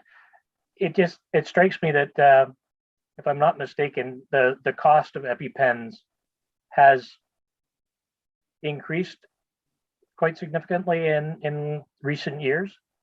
Is that am I accurate in that respect, or am I confusing that with insulin or something else? I think it's been fairly consistently expensive. I don't know that there's been a significant increase, but I think it's always been a fairly, pricing around an EpiPen has been a barrier for a number of years. Okay, I would be really interested to know it, like recognizing the need for privacy. But if this does come down to a socioeconomic factor, I'd be very interested in. And while it would be great if community organizations would step up, and I expect there would be a couple, I certainly wouldn't want to run risks with our students where there may be an option for us to assist, even in the short term, until we can get that funding in place. It just seems like too much of a risk to be comfortable with if we don't have to. But really helpful report. Thank you very much for it. Okay, thank you very much for the report. I think seeing no further, oh, yes, Trustee Duncan? Chair, I think Lena has her hand up and had it up before me. Okay. I can go after. Lena?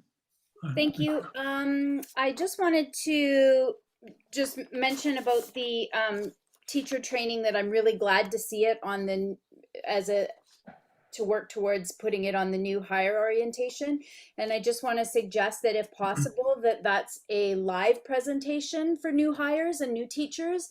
In previous school boards that I've worked for, I've had the live presentation, and right now teachers do it experienced teachers do an online refresher course, which is still really valuable, but as a first time, it would be really great if a live presentation could be presented for those new hires, so that when you're refreshing on the online, you've actually seen it, because some people have never even really seen or worked with an EpiPen, and there's a few different, not just the EpiPen, and because it is something that's life-threatening, I think that it would be great if it could be live for the new hires. Thank you for those comments. I'd like to now go to Trustee Whitaker for the $10 daycare. Sorry, Chair, can I just quickly make my comments? Oh, yes. Yeah, sorry. Thank you. I'll keep them brief. I just wanted to say thank you mainly to Sean and the team for undertaking the review. It's really great to see a risk-based approach to implementing the policy, and the fact that we have a built-in review every 3 years is again a great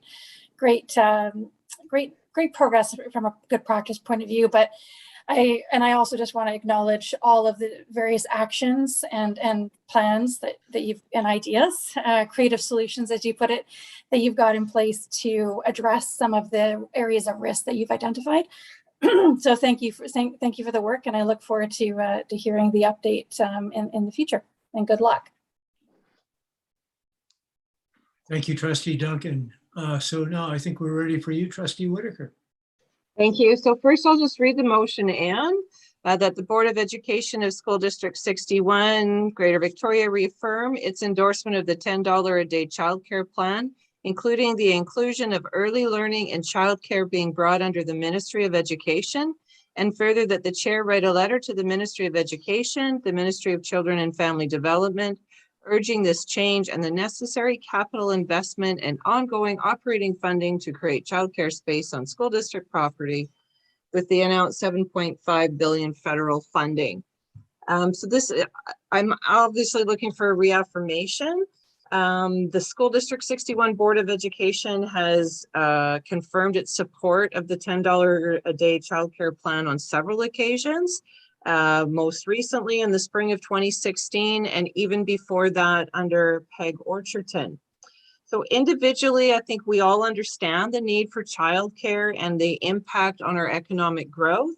We also understand the lost opportunities and financial burdens Unavailable and costly childcare spaces can play on the lives of parents, especially single parents with their employers, and maintaining family budgets and getting children to school on time, etc. There's just a plethora of challenges. Of course, there's also the economic benefit realized by society as a whole, as most when parents are able to once again rejoin the workforce and contribute to productivity and the GDP. Much has happened since 2016 in the area of early childcare, since we last affirmed our support of this. Of the most significance to the education system is the creation of and implementation of the BC Early Learning Framework, along with the Federal Indigenous Early Learning and Childcare Framework, which expands the focus from infancy to 8 years of age and applies to all learning environments, including Strong Start, primary classrooms, and preschools. As trustees and as a school system, we are all acutely aware of the importance that quality and equitable childcare opportunities for families plays in the future learning outcomes and opportunities of our students. Quality early learning opportunities provide exposure to language and exploration. They also engage parents in their child's learning from an early age, which also supports and also supports the professional development of childcare providers and educators.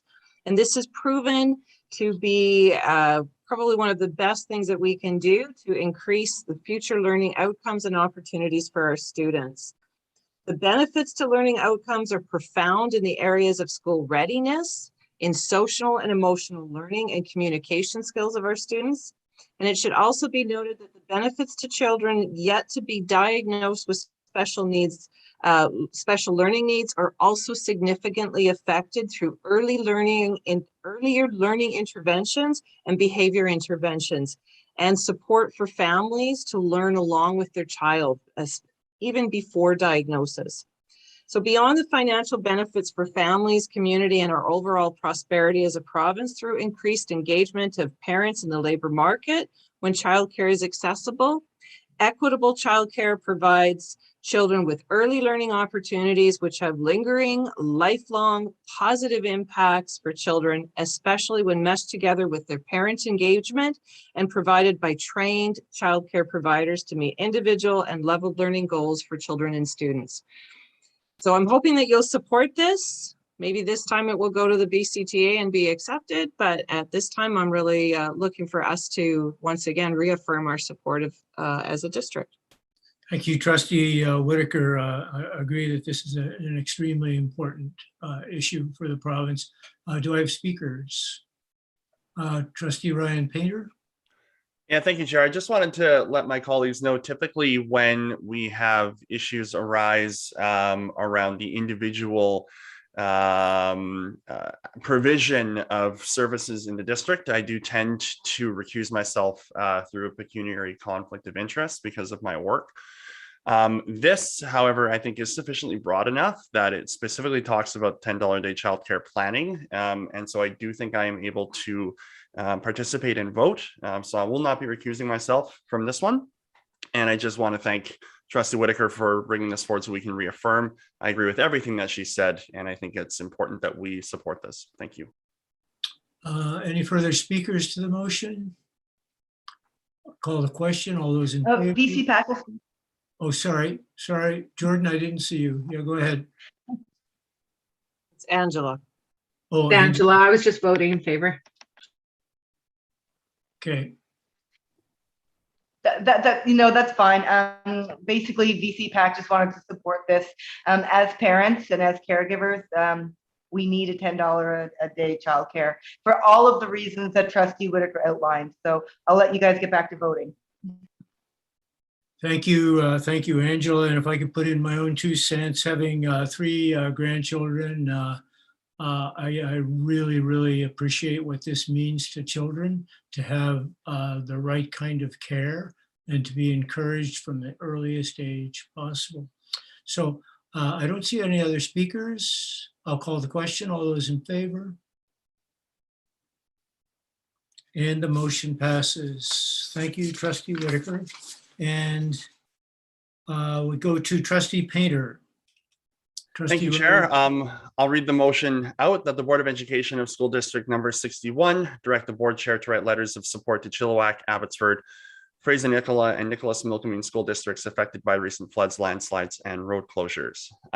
So 2 weeks ago, was it 2 weeks ago? Time doesn't mean anything to me, but I was on a board chair call with the Minister of Education and other board chairs across the province to give an update on the work that was being done to support affected communities in the interior because of the floods, landslides, and road closures that happened in that area. And I was really moved by so much of what members were saying, our colleagues were saying there. And so I had sent a letter, an email to my colleagues asking if I could get consent to write a letter of support quickly through to those school districts, understanding that hearing from us and letting us know that we're thinking about them and offering our support in whatever way we can